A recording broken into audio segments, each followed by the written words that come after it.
he on? But can he? Oh,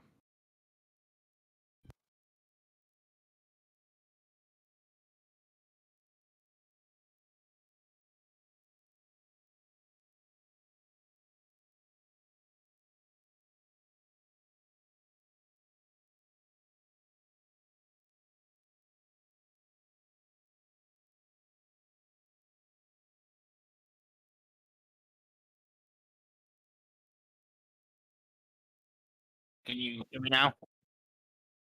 All right, cool.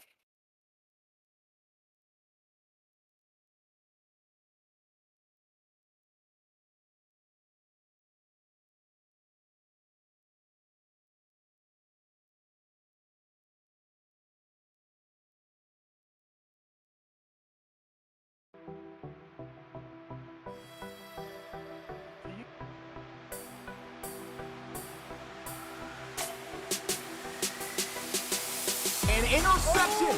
Reno Rosso. What a remarkable drive, man. That's an All-American drive right here. It's not exactly unwarranted. Like when you have a guy as that electric. The legend himself, the GOAT, Dre You said it. Crowell. Where my warm bottle movement at? That kills your argument right there. Anything can happen. This game is not over.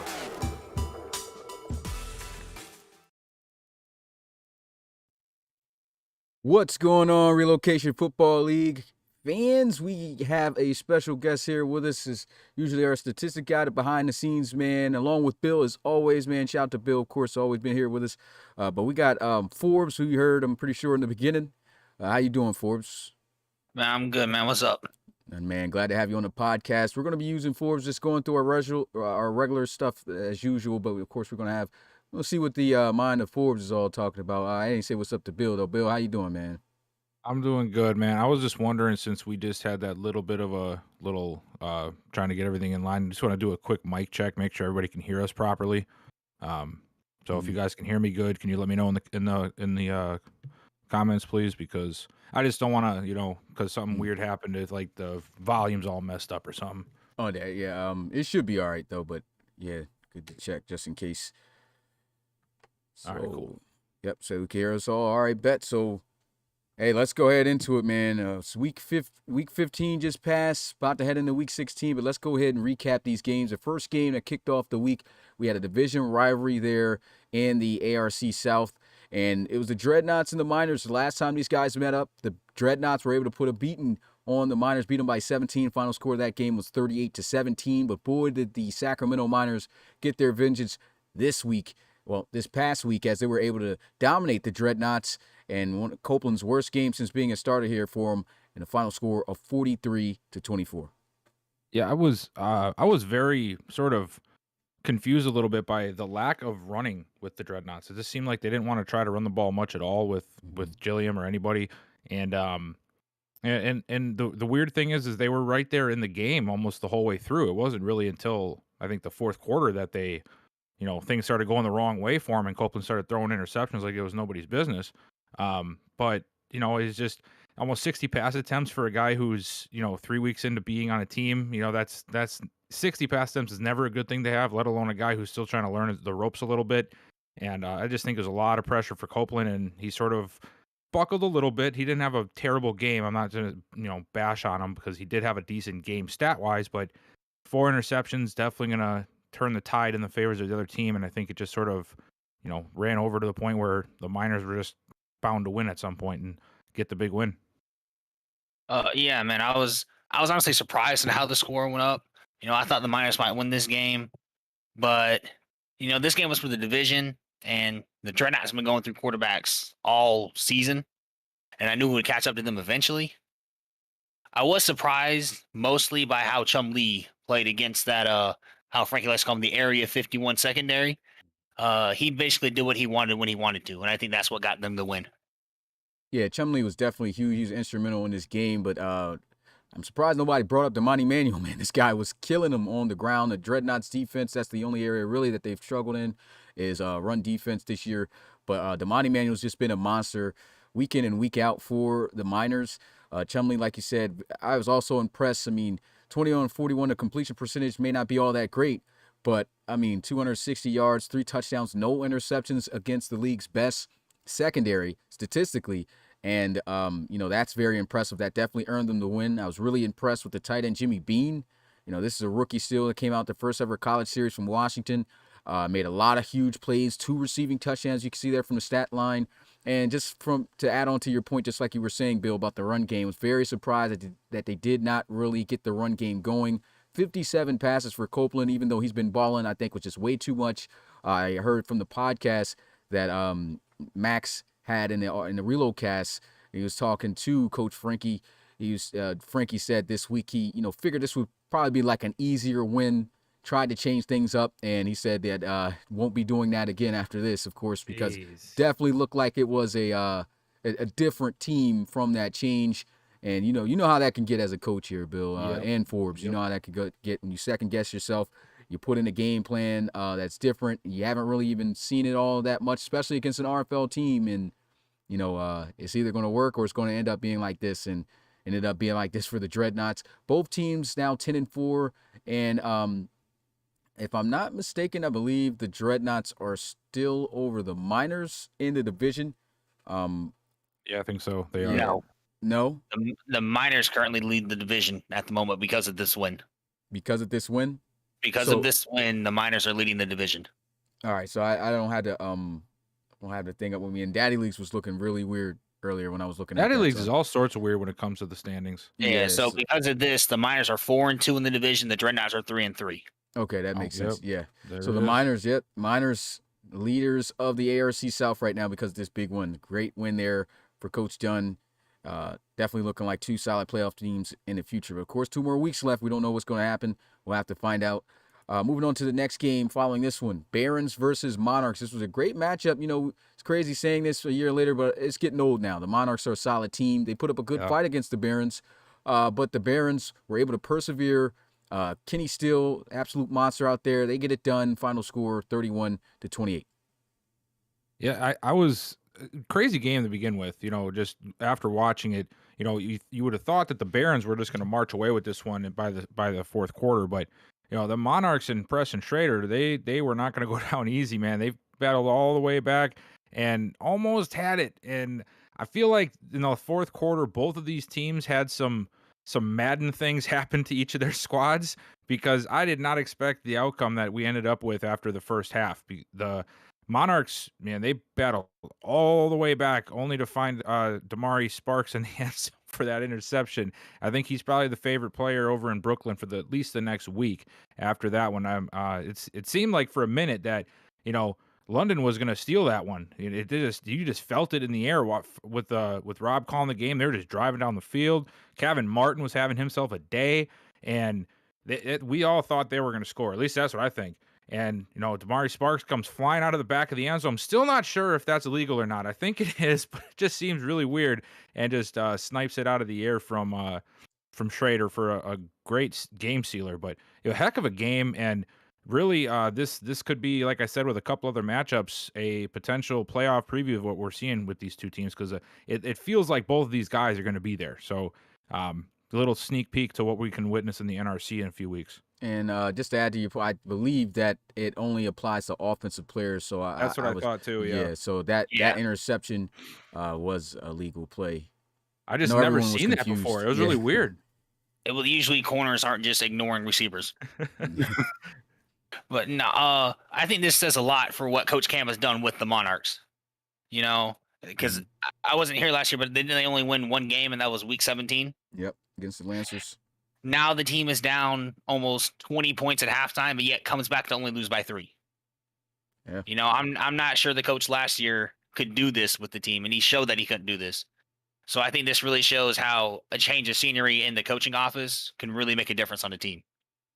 Yeah, you can see and also the players stepping up in a huge way. They got even an unlikely player. Old veteran used to be the first starting running back for the Miners here in this game, and Curtis Bailey coming in with 3 touchdowns. This game only ran the ball 9 times, so a third of his carries touchdown. So he was filling in nicely. Donovan Rhodes was running the ball. He was struggling to run the football. I believe. And so, like, Bailey had to step in. He was finishing off drives. And you can see Preston Schrader still had himself a day. It was the interceptions that really cost him, though, with the 432-plus passing yards. You can see right there, those 3 interceptions will, nullify all of that. Once again, a heavy passing game, though, for the Monarchs, as, 57 passes, just as Copeland had earlier when we talked about that game. Only 1 touchdown. That's just not going to get the job done. But they still were able to battle back. This is definitely a different Monarchs team. But you also could see a different Barons team this year. Roland doing a great job putting these guys in the right places, getting the best out of this team. Always said he was going to rise these guys up to be the next top guys. Barons used to be an afterthought in this division, but now, possibility they could win it. And they stepped up big here. I know it's the Monarchs, but once again, not the same team. Huge victory right there for Brooklyn. Yeah, I think we got to just stop calling them the Monarchs of the old, like you said, man, because this team is far past a fluke at this point. Oh, yeah, definitely. Moving on to the next game. Let's play the Bells now, because this was atrocious. I could not believe it. I understand it was a rain game, but this was probably the most awful performance I've ever seen the Portland Snowhawks have in franchise history. And I have to say, I don't think they've ever been beaten like this, especially to a team that has been having the season as the Shamrocks have had. Now, we all know that the Shamrocks, even though they got off to a rough start, this is the Shamrocks. Tom Wilson's there. Anything can happen. If he's on, he's on. And in this game, he was on, man. 3 rushing touchdowns. Didn't even have to pass for one. He had less than 200 yards passing. And they wipe out the Snowhawks 38-3.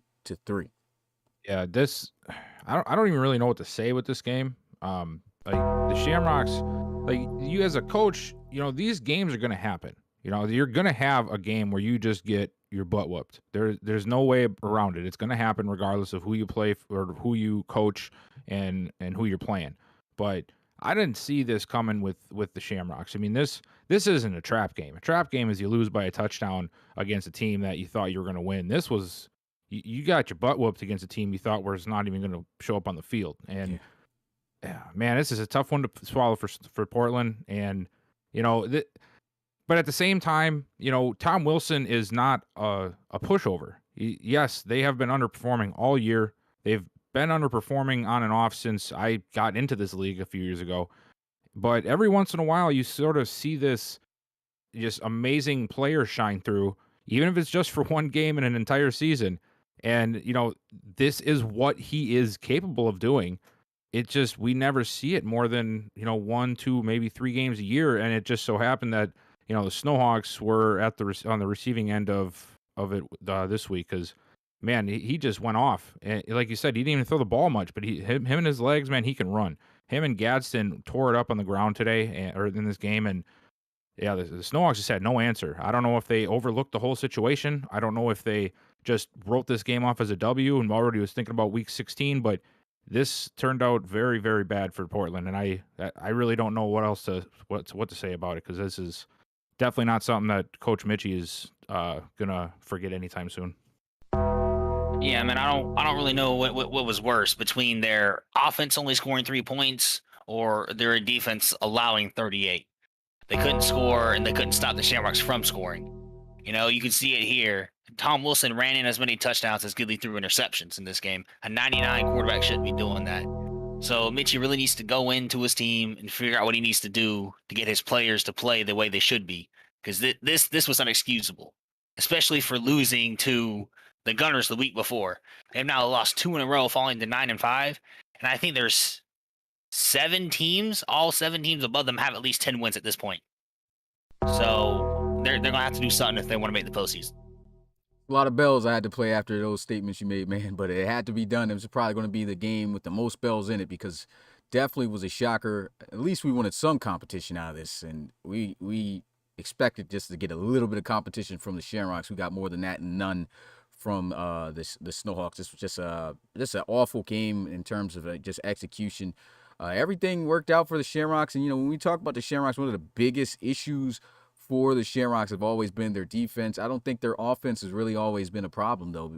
And with Lester Gadsden back there, he had more rushing yards than Tom Wilson had here. But Wilson, of course, gracing the stat line as he had 3 touchdowns. But they're just killing it on offense. It's kind of a similar situation, I feel, with the Condors and Chase McCoy. The offense is great.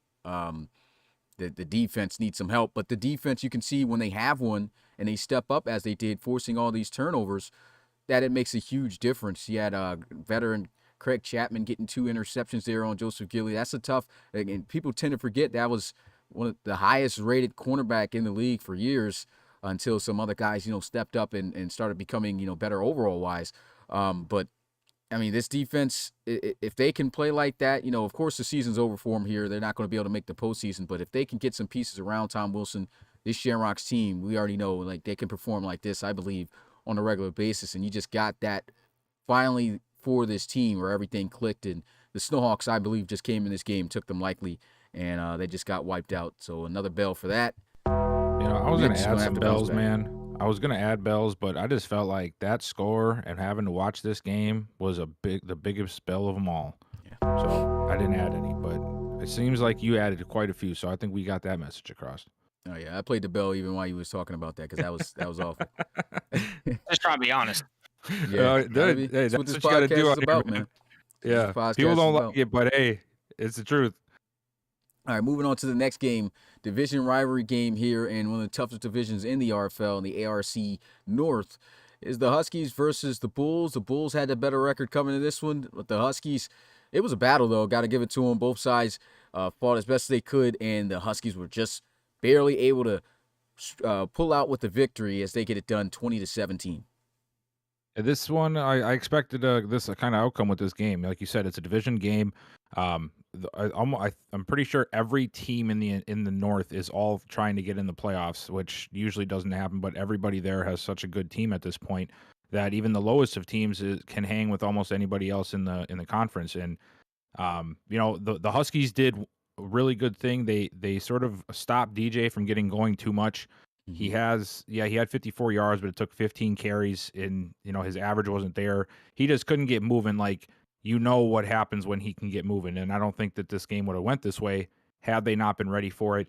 And again, he didn't have a bad stat line, man, but Kearney is starting to, I think, become, well, he has been, but it's just becoming such a consistent thing with him where he's going to throw these interceptions, and in these kind of games like this loses games. And I feel like that was the biggest thing. Yeah, he didn't have a bad completion percentage. He had a touchdown. He had 217 yards, but 2 picks in a game where it's a 3-point difference, you just can't have that stuff. And I feel like Kearney is going to be the downfall of his Bulls team this season. And he, quite frankly, has been in the playoffs last year. Maybe it was the year before that too. It's got to suck to watch this happen week in and week out if you're a Bulls fan with Lane Kearney, when you can't trust if he's going to throw the ball to the right team when the time counts. Yeah, man, this game was really disappointing to watch from the Bulls side, in my opinion, because this game knocks the Bulls out of playoff contention. Falling to 8-6 with 2 weeks left, all these teams with double-digit wins already. So those 2 interceptions made the difference this game on whether the Bulls would have a playoff shot or not. But, I mean, I can't discredit the Huskies coming out and playing the way they needed to play and do what they need to do to get a win against a division opponent. So they just came in, they played spoiler, and did what they had to do. Yeah, good win here by the Huskies. I'd say a breakout game for Isaiah Streets. He had a couple games with more yards and everything, but he got to see the end zone twice. I think that's the most he's got to get in the end zone. The offense of the Huskies just doing what they do best, and Brady Hudson taking care of the football. No interceptions. We know he's a gunslinger, has that mentality to just chuck it deep down the field to his great receivers, and he's got a lot of them. And then, look, as soon as Corey Leonidas has himself a good game of over 100 yards, they win. It just always seems to happen that way. The last about 3 weeks of them playing, Corey Leonidas has not been productive. Not sure exactly if you're going to, if we could put that on all of Leonidas or if it's the line, because the line was getting clamped up. But still, you can see that when they have that running game with Leonidas, this is an offense and a team to fear, and they got it done. Both of these teams at this point don't see them, of course, making the playoffs. They are at the limit, but I believe you have to at least this season, you have to have 11-5 record to make it. 10-6 definitely is not going to make it, and even 11-5, there's going to be some teams that aren't going to be in the loop with that record. Yeah, so it's gonna be crazy. So just to think, there's no chance of these guys making it. Unfortunately, you see that 8-6, 10-6 at best, but still a great game. Moving on to the next game. Chicago Cougars have been absolutely red hot. Geno Gannon has been balling. The defense has been playing out their minds. Every phase of this team has been just stepping up to new heights. Armadillos still hosting probably the longest losing streak right now out of any RFL team. These guys at one point were 4-1, and then they got 2 more auto wins after they got 2 wins out of those 4 games from them from then. And, they've lost every single RFL game since. And they kind of competed a little bit, but really, they got a last-minute touchdown at the end. Final score ended up being 29-17. The Cougars would have probably won by another 20 points had it not been for the, what we've come to know as Geno's way of handling pressure, and that's just letting it happen to him. He just loves the sacks, man. I think that's what it is. Maybe it's intentional. He just likes getting hit in the backfield. I don't know. But either way, Geno does what he does. He's going to take the sacks, but he's going to make the plays too. He's going to get out of the pocket. He's going to make the throws that need to be made, and he's going to take off and get you 50 to 100 yards every single time. And that's what he does. And this defense, I will say that the Cougars defense, obviously, as we know, that losing Woolfolk, I think you can see affect him. They just cannot seem to get the pressure that they usually are used to getting. But that defense as a whole is just so good as a unit that they're still just clamping dudes up because they have such a great secondary and they have such good guys along the front 7. It's just they're missing that one guy they're so used to having. And it might take a couple weeks before they really settle into and now that they've been playing so well, getting used to Woolfolk not being around. But this defense is still suffocating, even if they're not getting the pressure. And as you can see from Captain Devin Wade's stats here, they don't need the pressure to get to a quarterback because they got 2 picks off him anyway with barely even getting anything in the backfield. So as for the Armadillos, D Wade, man, I don't know. Devin Wade he's gonna hold this team back as long as he can, as long as everybody lets him. I just feel like without him on this team, I think that this Armadillos team would actually have a shot at being something decent. But he just you can say he's got decent stats from time to time. He's just not the guy, man. He always seems to find a way to let it go, and I can't get behind him. I think Devin Wade is one of the biggest problems on this Armadillos team, and I just you hate to see it, man, but I'm not a fan of this guy anymore. Yeah, I gotta agree with Bill on that one. I feel like Devin Wade really does hold this team back, and he's just way too inconsistent to be considered a franchise quarterback at this point. He doesn't get it done. And like Bill was saying, with the Cougars not having pass rush, they are good enough outside of their, pass rush to clamp down on the outside. So even if they're not creating pressure, the quarterback can't extend plays because there's still no one to throw to. And if they're not playing a scrambler, they can't do anything about it. So, I think it's just a game that the Cougars were going to win. They did win, and they did it in a dominating fashion.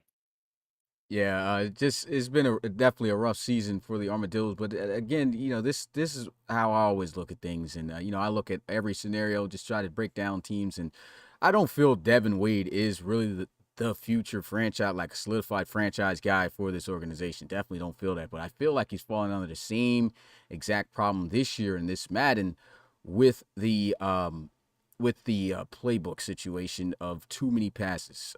I believe this guy has not had a single game where he's thrown less than 40 passes. They're just passing him too much. They're not running the ball. And when you have a quarterback consistently doing that, even if this was one of the top quarterbacks in the league, if you're throwing the ball that much every single game, you're going to have problems.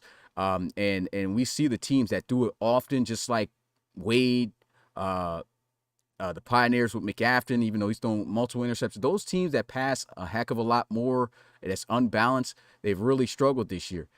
Devin Wade is, I just think that it's way too much pressure put on him. But there's nobody else on this roster that would really even at that quarterback position that would have gave him a chance to even compete. So in my opinion of thinking if Devin Wade wasn't here and they had to get those other guys to play, I don't think that the Armadillos would have been anywhere near as good because those other guys got an opportunity to play the preseason. They were not good at all. Hartsock was definitely not the same guy. He's been regressing. And really, honestly, I mean, Devin Wade Drew was. Hartsock is an MVP, Smitty. Did you even see him play this year in the preseason, Just my guy? playing. Okay, I was about to say, whoa, where were you at during that time period? Hartsock for quarterback. But yeah, I just feel like, you know, it's just a scenario this year and this Madden. It's just a lot of those teams that have been suffering from that. Have really and it seems like it's the teams with the quarterbacks that have these inconsistencies. These quarterbacks could be playing better if they were in more of a balanced system, but it's been extremely pass heavy.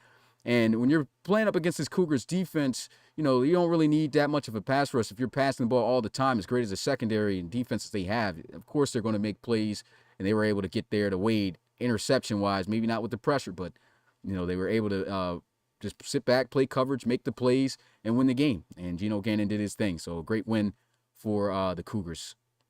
These guys really have been rolling. Let's go ahead and move on to the next game. The Wizards and the Crusaders. Tightly contested battle here. Wizards, the struggles continue. Another loss. Crusaders get the win 17-14. Another game where, given the Wizards' season so far, this is actually pretty on point with where you would expect it to finish. The offense, obviously, for the Wizards has been lackluster at best all season. But I'm trying to figure out, man, if I like this offense better with Frazier and Guerin than I do with Agramonte and Mickens at this point, because it just seems like even though they're not winning games, they're not really being overpowering, if you can say that. They just seem to move better. I don't know what it is. It seems to gel better with them in there, and I don't know what that is. Maybe it's just the scheme that fits better with Frazier and Jaren, but I did like what I saw out of them, even though they didn't produce a lot of points. And as for the Crusaders, you know, this is a game that they had to win. There's no other way to put it. I've said this a couple weeks ago. The Elks and the Snowhawks are out in front of them, and they need to do everything they can to find ways to catch up to them. And this was a perfect week for them to do so, as of course we'll find out in a few games. But I was almost no, I can't say I'm not surprised, because, you know, this Wizards team, regardless of how bad the offense has been playing, they still have a good defense. And the defense is still what it was for the last couple of years. And you saw that here. Wakefield could barely get up to 220. Benedict, Mr. Wonderful out of nowhere, he couldn't get up to 100 yards. And they really put a clamp on the Crusaders offense, but yet the Crusaders found a way to get the job done when they needed to, and shut down the offense of the Wizards and pull out a really important win for them in this division race. Yeah, since I've been in the RFL, that's the one thing I've noticed about the Wizards, that every week, no matter the outcome, they always have a very stout defense. They usually don't give up a lot of points. They usually don't lose by a lot of points, but their offense is never able to seem to, you know, be on pace with their defense. You know, they're not able to outscore the other team, so they keep losing. But I will say this, Smitty, I think the Wizards might have the Armadillos beat for the longest RFL losing streak.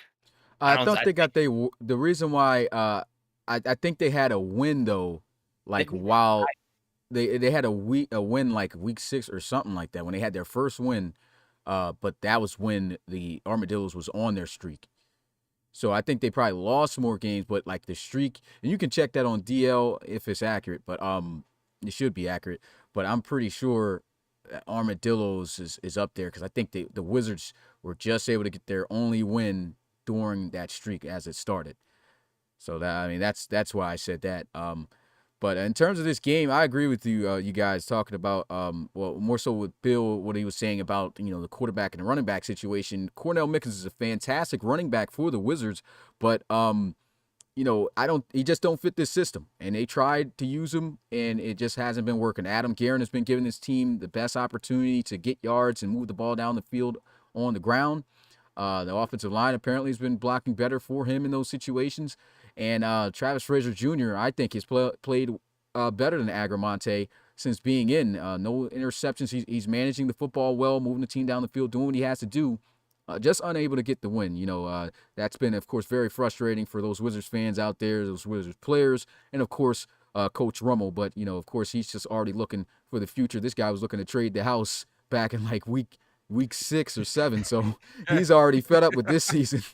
So this man had one loss, and he's, like, in the Discord, like, all right, who wants who? Yeah. He was ready to trade everyone on the team. But, yeah, it's just unfortunate. Right? You said I was right. Yeah, the last RFL win for the Armadillos was week 4. Yeah. The last RFL win for the Wizards was week 8. Yeah. Yeah, because they was on the streak for the longest, and then I remember that right there. But yeah, that's pretty much all I gotta say about this one. Just this close game, good win for the Crusaders, man. Coach Rummel, just keep fighting on, my guy. That's all I can say for you. Moving on to the next game, we had the Riverhawks versus the Pioneers. Pioneers, man, different team, man, really putting up fights.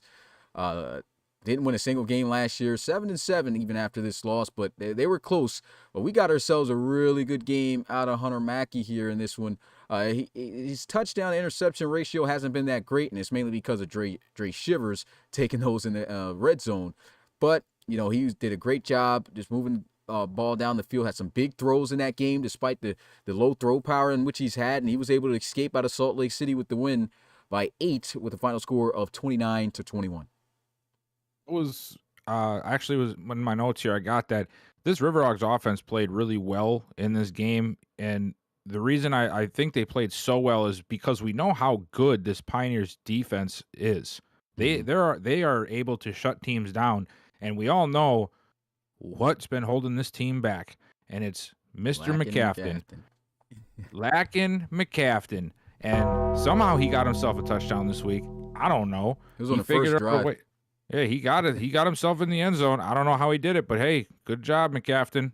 And then he did his old McCafton ways for the rest of the way and let Tomlinson do the rest along with Witherspoon out of the backfield. But yeah, this Riverhawks offense, man, that is so dangerous. I'm surprised they're not better this year. You mean, yeah, Mackey's got, you know, some age affecting his abilities, but Shivers has been unstoppable.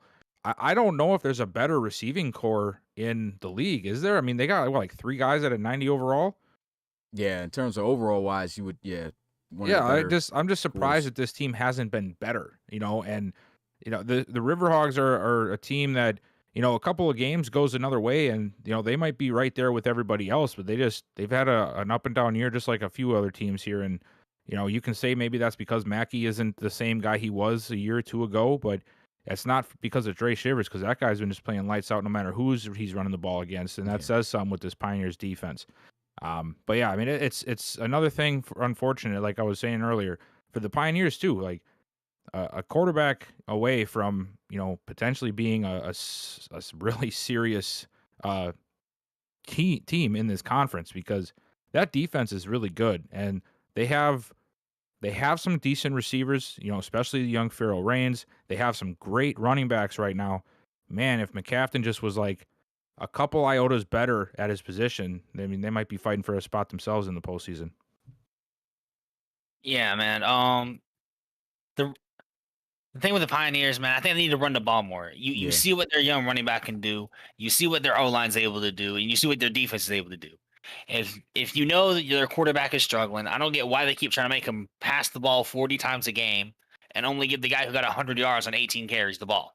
Yeah, that's my whole point that I've been kind of saying is, and I'm not saying, once again, same sentiment I could say for Devin Wade. I don't think these guys should even be playing as bad as they had. Well, Wade honestly statistically hasn't played that bad, but McCafton definitely has, but I don't think those numbers would be anywhere near that if it was more of a balanced approach. And I don't understand how at this point of the season they're just not running the ball and balancing out the things. 18 carries for Thompson, and he was killing throughout that game, and they were just passing way too much. It wasn't like they were getting blown out or anything. So I just don't understand why they're throwing so much and putting George McCafton in that situation.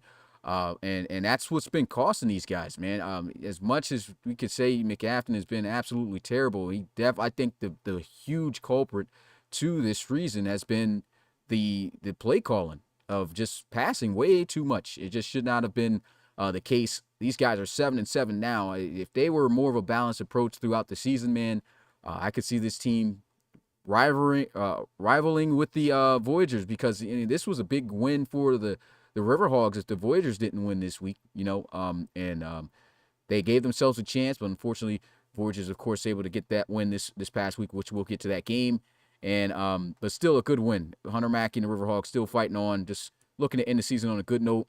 definitely more than likely going to be Hunter Mackey's final season. He took a heavy regression last season. I'm pretty sure he's going to take an even bigger one this year. So he should be out of there. Riverhogs, of course, going to be looking for somebody to replace that spot. But he's still going out on his shield, I can say, having some really good games, doing the best he can. And currently is leading the ARC in passing yards with over 4,400 passing yards. So, I mean, old guy still getting it done with a weak arm. That's saying a lot. McCafton reminds me of this guy when I was in high school, played basketball.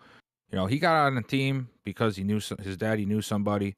And then what did he do all game long? Even though he sucked, he held onto the ball. He didn't pass it. And that's what McCafton is at this point. He just wants all the glory, but he can't even do nothing with it. Shame. Moving on to the Super Saturday primetime game. This is Bells. There's a lot of topics I would like to. I'm gonna let Forbes take this one away first too. By the way, once we get there. All right. So I'm gonna just start off by introducing this game. I'll cap it off. Forbes is gonna start, and then Bill is gonna talk and finish that off. You guys know the series, but man, Lancers get destroyed at the fire pit in Mexico City. The Diablos just being Diablos, just doing what they do, winning games. And, Forbes is here. He's the Diablos coach and just playing great football. And the Lancers just could not do anything. And that's pretty much all I can say right now for my introductions. Diablos blow the Lancers out 35-10. And I'm going to let you go ahead, Forbes. Talk about this game. Just give you how you felt about it, everything from your perspective on when this game happened. Man. Like, all week I wanted to come out and I wanted to do this. I wanted to thrash the Lancers. All this talk about Moore's Justice this, Moore's Justice that, because the Lancers went off of a kick return against the previous game when their offense could do nothing. Right? So we come out in this game. What are the first 3 plays? 2 sacks and a safety. Because Moore's Justice can't let go of the ball. Coming into this game, I knew if I could stop the run and force Moore's Justice to pass, it wouldn't be a game at all. Because Moore's Justice isn't built to throw the ball. That's not who he is. All his receptions that went past the first down line were jump balls that he got lucky off of. Throw them bells.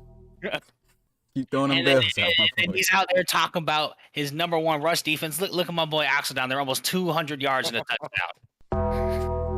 What rush defense, my guy? I'm tired of all this talk about more just in your defense, and you can't do it against division opponents. That's all I got to say. Jesus. All right. It hasn't been said, though. Hey, it's the truth. It's the truth. Now my little portion here. This didn't surprise me either. This Lancers team, man, has honestly been Tim Tebowing their way to wins with Morris Justice at the helm for I don't even know how long we've been forced to watch this. And I'm just waiting for them to regret their decision.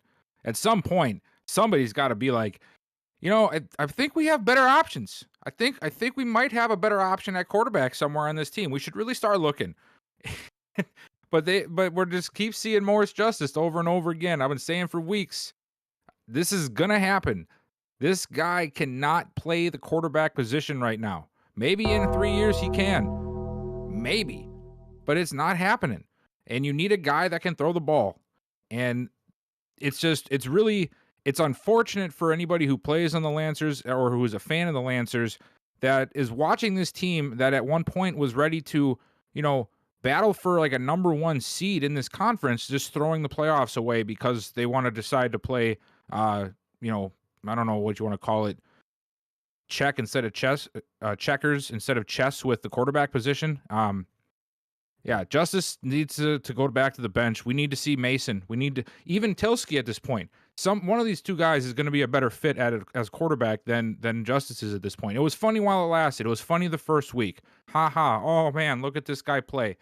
It's time for the joke to be over though. We need a real quarterback playing if you guys want to make the postseason. And we're in the last 2 weeks. There's no more time to mess around. So hopefully they realize it. But if Justice stays in, I can guarantee you that these Lancers are not going to be in the postseason. And so, Bill, like, how old is Trey Mason? Like 28, 29? Yeah, he's 28. In 3, 4, 5 years, Trey Mason is still going to be better than Morris Justice. Yeah. Like, there's always probably will be. Yeah. So, my whole breakdown on this is I've been saying it. musical chairs is really being played here with these quarterbacks, and for no reason, and it just doesn't make any sense. And I'm probably not even going to pay any bells because I'm going to get on a serious note here, because it gets frustrating. You know, like when I you know, there's no reason for this. You know what I'm saying? Like when they decided to bench Trey Mason, they were winning. And he wasn't having bad games. He just was, you know, he wasn't the reason they were winning. He was getting them by. They were still winning games. They bench him. I'm like, okay, this guy's going to bench Trey Mason to bring in Tilsky he was talking about. So I'm like, okay, I didn't even know Morris Justice was going to be thrown into the mix as well. And so I was heavily against this, but I've always said, if you're going to be a coach in this league and you want to do something that outlandish, you better prove me wrong, or it's going to come back to bite you when it's time to re-sign you as a coach. So he does the dual quarterback system, and he proves me wrong. I love the formations and packages in which he had Morris Justice in. Simon Tilsky was getting it done through the air, and it was good. This was probably the first team to really have a successful dual quarterback system. So I'm like, okay, I guess I can't say anything else about Rozier and what he's doing right now. It's working out. They have one bad game. I can't remember exactly what game that was, but one bad game from Simon Tilsky, and he just decides, okay, Tilsky, it's over for you. We're going to start Morris Justice. Now, for anybody who's been here as long as the first ever college series, that's even watched the college series, who's watched Wisconsin games where he was playing at, Morris Justice have never been a quarterback. He could not throw the ball even in college.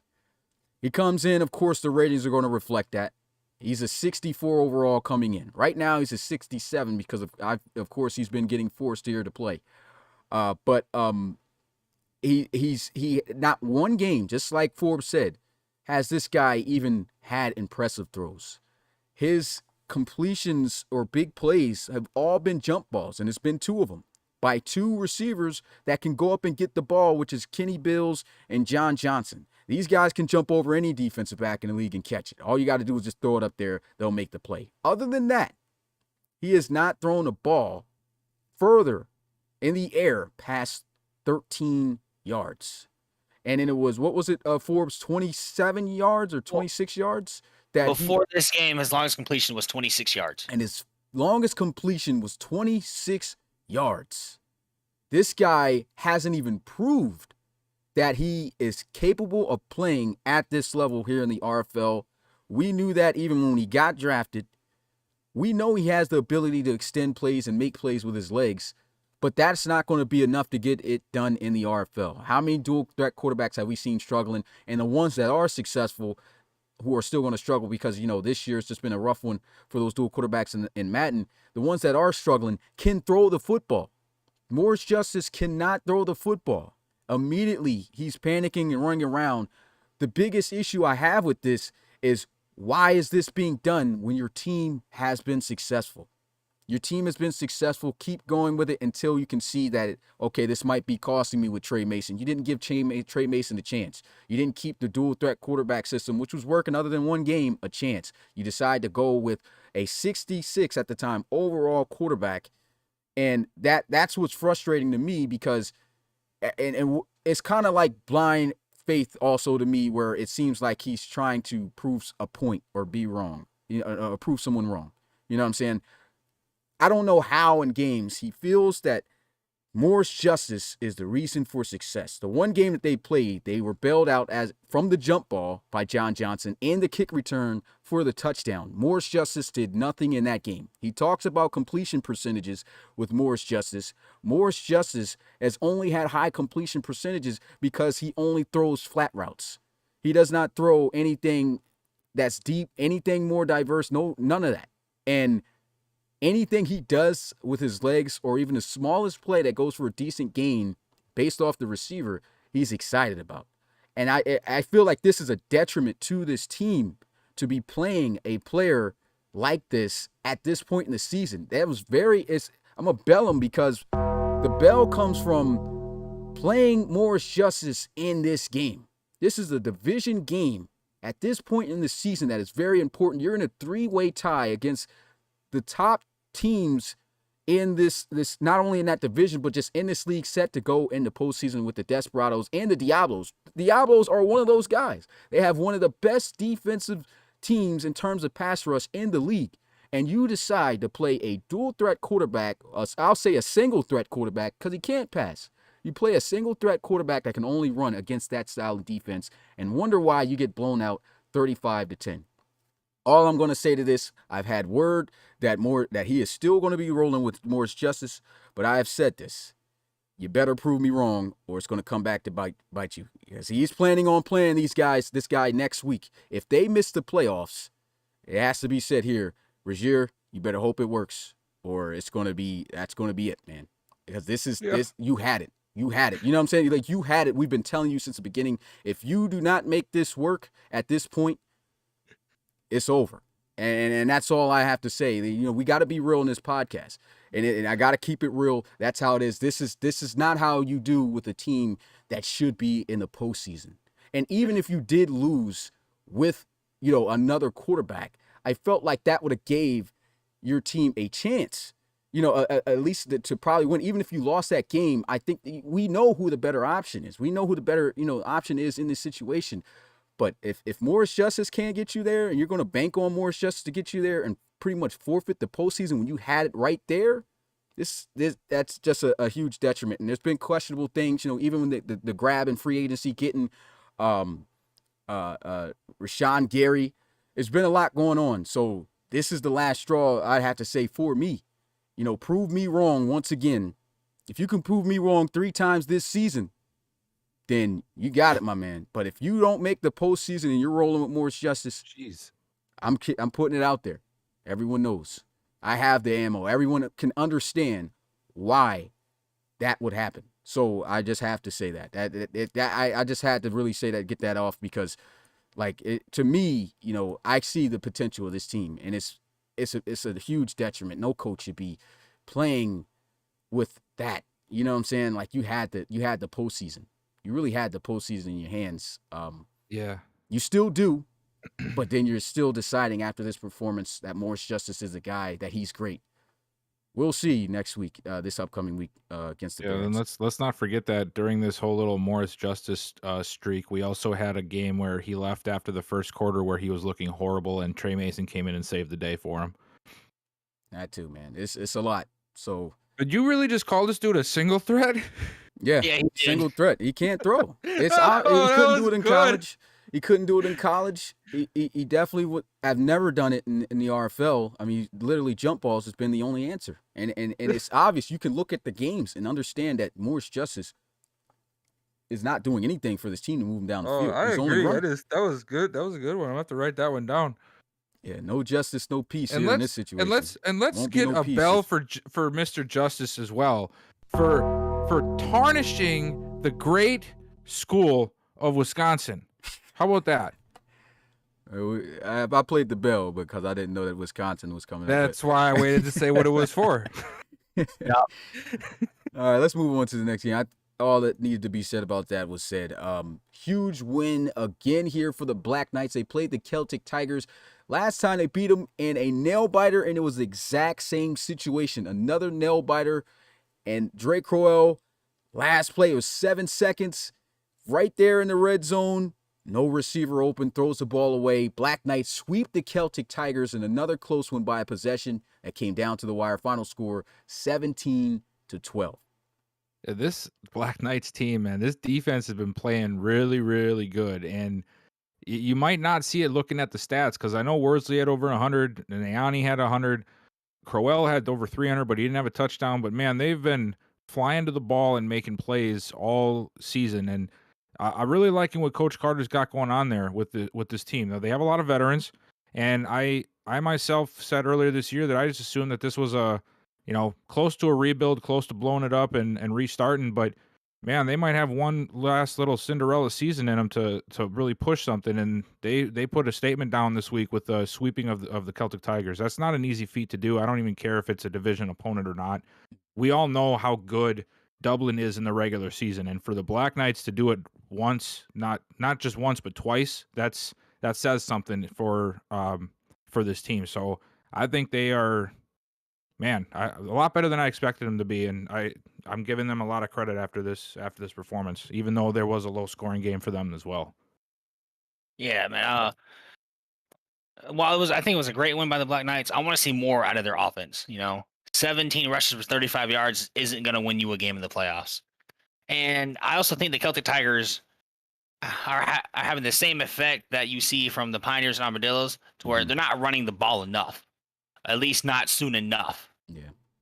Because they're coming out there and Jake Well will throw 10 passes in a row before any running back gets a single handoff. And that was going to be my point too. What you were just saying is, like, this has been 2 weeks now, and those 2 weeks they've lost because of that, just airing it out instead of running it. It's the same playbook for them, but they're just not balancing things out. But you got more to say on it? That was about it. Okay. Well, yeah, that's pretty much my synopsis on the Celtic Tigers, man. Just Dre doesn't have the arm no more. Why are you throwing the ball 47 times with this guy? When you got Trey Worsley, 21 carries for 106 yards, this guy's been absolutely eating them. There's been at least 2 or 3 straight drives where they don't even give him a carry, which is just problematic. And Matt Niani's going to beast and do what he does, 100 yards. And when you're getting, when you're forcing that pass and it's not getting you those first downs and things like that, and teams know what you're doing, you're now leaving it to where your defense is going to be tired getting onto the field way too much. And that was a situation as well. The defense still did a great job holding the Black Knights to 17 points, so they were there. It was the play calling for the Celtic Tigers. They tried to go with a short pass game. That was absolutely shut down. Got to credit the Black Knights secondary. They absolutely shut it down. Wide receivers, I mean, I know Matt Niani had 100 yards in the 5 catches, but still, Niani was kind of quiet until he had that jump ball for like 46 yards in like the second quarter. So this secondary did an excellent job, but it's also, once again, the Celtic Tigers defeating themselves with the short passing games. Just throwing straight, slants, and there was no diversity in routes. And then another interception. I think, if I'm not mistaken, just about every single interception that he has thrown has been trying to throw a streak and it's underthrown every time and it's picked off. They just need to get away from this guy bombing it down the field. As for the Black Knights, Holden Wolf was absolutely surgical in this game.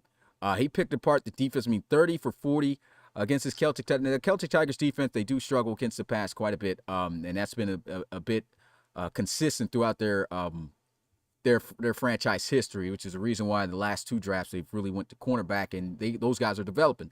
But the Holden Wolf, I think, was the key factor to why these guys were very successful. Just 2 great quarterbacks going at it, but Holden Wolf just absolutely delivered. I know he only had the 1 touchdown, but I mean they too played the short game, but Wolf was just more faster at getting the ball out. And they tried to go with a balanced approach with Cloud here, but he was just absolutely shut down. Celtic Tigers did their job with the run game. But you got to give it to Coach Carter and the Black Knights, man. These guys sweep the Celtic Tigers, and now with this win, since they've done that, they've tied them up record-wise, and they are now the leaders of the ARC East. They have to win out from here on out, because the Celtic Tigers got an auto win, and we'll talk more about the Celtic Tigers later on in the segment. We start talking more about the playoffs. But the Black Knights, this was a huge win for these guys. At a point, I kind of felt like they probably wouldn't make it, but they've come up with some huge wins, man. And this was definitely one of those things that got it done. Shout out once again to Coach Carter, just doing what he's been doing this year. A lot of new coaches have came in and made a statement. That's all I can say, and he's definitely one of those guys. Big one. Yeah, Justin says he knows a guy who can get that deep ball down pretty good. Yeah, Justin definitely can. We'll see that next year. Seems like he's already on the roster. Yeah, he's on the roster. But moving on to the next game, man. We talk about no action McAfton. We had action Jackson here in this game, man. He absolutely showed why you can never sleep on Jabri Jackson. All right, we got guys throwing shade, even teammates throwing shade at Jabri Jackson. Carlton Scruggs, man, I gotta bell you, my guy. Oh boy, gotta bell you talking about Jabri Jackson. And look at what he does here in this game. I mean, the pass yards aren't going to always wow you, but he was just inspirational to even watching this game. Killed it and just absolutely destroyed the Condors here in this one. Final score 45-20. I don't know what it is with this Gunners team, man. They just they just want to get everybody's hopes up for a week or two, and then it goes right back down to some weird losses and some awkward play from Jabri. But this kind of game here from him, it just shows how talented and how special of a quarterback he can be in certain situations. It just isn't consistent enough. And this Gunners team is so good. They have so much talent, but they just can't seem to get it right. And well, they found a good opponent to try to get some of their mojo back against with the Condors defense, and man, they did not let up. What a showing by Jabri Jackson in this game. I mean, and too, look at that, Ronnie Nickens. That's like the first time that guy's been over 100 yards in like 3 years. Probably. It seems like it. Yeah. I don't think he's had one last year. I don't think he had one this year, and I know he did not have one in Sacramento. And look at who he does it against, his old team. How poetic is that? But yeah, man, this Gunners team, I'm pretty sure they're already toasted for the postseason. I mean, I'm sure there's a scenario where they might be able to get in, but we'll get into that. But yeah, it's just such inconsistency, and it's unfortunate because every year that this happens with is just one less year, and 1 year closer we were going to beat a Jabri Jackson-less RFL, and it's just unfortunate because you can see how special this guy can be in the right situation. We just need more of those situations to come up for this team to be successful. Yeah, man, I knew the Condors defense wasn't amazing, but I didn't think they were, giving up 45 points bad. You know what I'm saying? Yeah. I mean, I've seen them play better, but anytime, just like the Snowhawks, I know who Jabri Jackson is and all that, but you can't let a quarterback run all over you the way this defense did. It's just you can't do that. And then with Chase McCoy, Now off game. yeah, like we've seen his games, and I think this guy might have the strongest arm in the league. The way he be throwing them balls in some of those spaces, but he just wasn't getting it done this game the way he needed to be to give his team a chance to compete. I know they're out of the playoffs, but no team likes to lose. Every team wants to win. Yeah. And for Jabri Jackson, I think one of the biggest inconsistencies with the Gunners has been, of course, I still have to say, like I could say for Jabri Jackson, at times he's been inconsistent, but it's another playbook situation also with him. And, and as I said, I always talk about this for the guys who've been trying to throw shade on him, is receivers have been the problem too. As great as they've been improved for this season for him, they also have struggled to get open, and that also has been a issue from the playbooks as well. And they also have fallen victim to the trying to pass too much, which is forcing Jabri Jackson to run too much situation. They barely run the football too. And Ronnie Nickens, 17 carries for him. I know he splits the carries with Ray Jr., but those guys usually don't even get a lot of carries at all in this game. So I think that's another reason why they've been inconsistent on offense. It's definitely the playbook, the play calling. Jackson in this game just showing us what he can do in terms of winning games by himself. He's been doing this all season. Now, I wouldn't say this was all by himself because he had Ronnie Nickens doing a good job too. But even if we took away the performance of Ronnie Nickens, I think the way that he was balling in that one, it looked like it would have been the same outcome. So Jabri Jackson's just one of those special talents. And just like you said, Bill, it gets tough every year. This guy's already 30 years old. He's going to start regressing. And as that happens, then in's going to come the next guys. And I think Jabri Jackson is the best dual threat quarterback to do it in this league, to be honest. In terms of his scrambling ability, we know that the passing aspect has definitely been inconsistent, but he's definitely got that talent as well. They just got to figure things out and help out. And the team has to make improvements on the defensive side of the ball as well, because they started out the season really hot, and then the defense just started, just giving up everything in the book that was called on offense. And as for the Condors, really wasn't too much to say here. Just the Gunners had a great game, shut them down, and Chase McCoy had a rough one, and that's pretty much all you can say about those guys. Good win there for the Gunners. Moving on to the second to last game, we had the Steamers versus the Elks. For guys who was looking for this, I got a couple of messages. This was blocked by YouTube because NFL claimed has been claiming a couple of our videos, wrongly. So I have to just put it in dispute before that comes back, and probably going to take 30 days because NFL is not going to check over it. So they said 30-day period. If they don't respond, it'll be back up there. But that's what happened to this game. If you can't find it, and we're looking to watch it. But the Memphis Steamers got it done here in Salt Lake City. Final score was 34-23. It's a great showing there by Reed Wagner.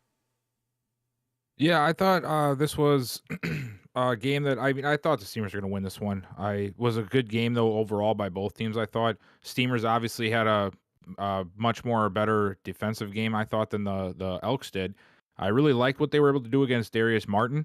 They didn't let him really get going too much. 63 yards on 16 doesn't end up coming out to a great average. Didn't let him get in the end zone. They forced a couple turnovers.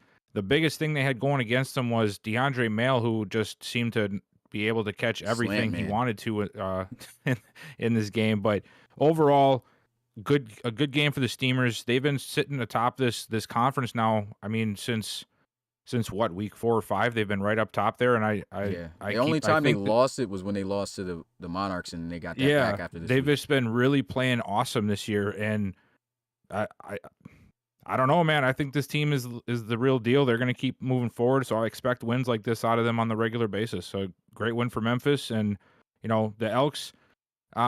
Luckily, like I know we'll talk about it soon, so I'll just leave it shorthanded on that. But the Elks loss, it sort of plays into some other things for the playoffs, which, like you said, we'll talk about later. But yeah, man, the Steamers aren't playing around. They want to get the highest seed possible, and they have 2 weeks left, and it is within sights at this point for them to get the number 1 seed. So they're really going for it, and it shows in these kind of games. Yeah, I'm not sure anyone other than maybe Mike and Max thought the Steamers were not going to win this game. They came out here. Everyone, I feel like most of the league knows that the Steamers are just a better built team. And me personally, I'm still questionable with Eric Fisher. I know they signed him when he did, so they wouldn't have to pay him all this money. But they lose by 11 points, and that's 2 possessions given up by those 2 interceptions. You know what I mean?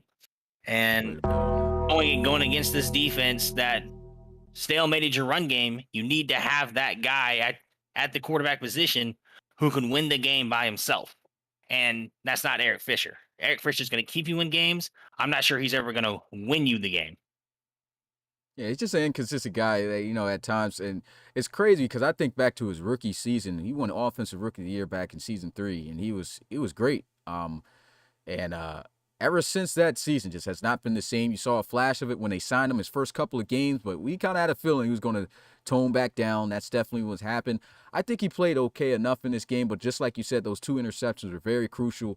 Darius Martin was shut down, so that's a great job by the Steamers defense. And like I was saying earlier, DeAndre Mail, slant man. I think all 7 of those catches was off of slants, and he's just one of those yak guys. And that's one thing that Coach O'Neal talked about with him. Is just like he can take those short routes and just go the distance at any moment. He did that for his lone touchdown in this game.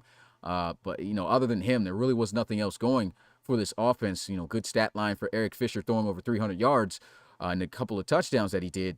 But at the end of the day, really did not get that offense production that they want. And another big reason for this, Coach O'Neal has been suspended, as I talked about in that game, was suspended that game. So they did not have their playbooks. They don't have their playbooks even this week. So that the suspension is for this week as well, which could be detrimental to this team. But, you got to do your duties, and, not having your playbooks in, that's the suspension. That's what comes with the RFL, man. Got to be on your task of doing things. And so this is a tough loss for the Elks, which gives even the Crusaders. I don't think the Crusaders really have a shot, because didn't the Crusaders get beat twice by the Elks? I think they did. The Elks, Crusaders were swept by the Elks. Yeah, so they're swept. So even if the Elks lose out and the Crusaders win out, Crusaders are not going to make it to the postseason, and they'll have the same record at 10-6 if that happens. But of course, Elks are going to win because they swept them. Just talking about the other than the Elks, the Steamers, they just came out and were great, man. Kerrigan, you look at the stat line. If you watch that game, he was just doing what he needed to do in terms of getting the yards needed. 18 carries, 51 yards, power runner. He just did what he had to do. J.J. Vaughn was a monster in that game, using that speed. He's been great for him, but the player of the game was definitely number 5, as you can see here on the left side, Reed Wagner.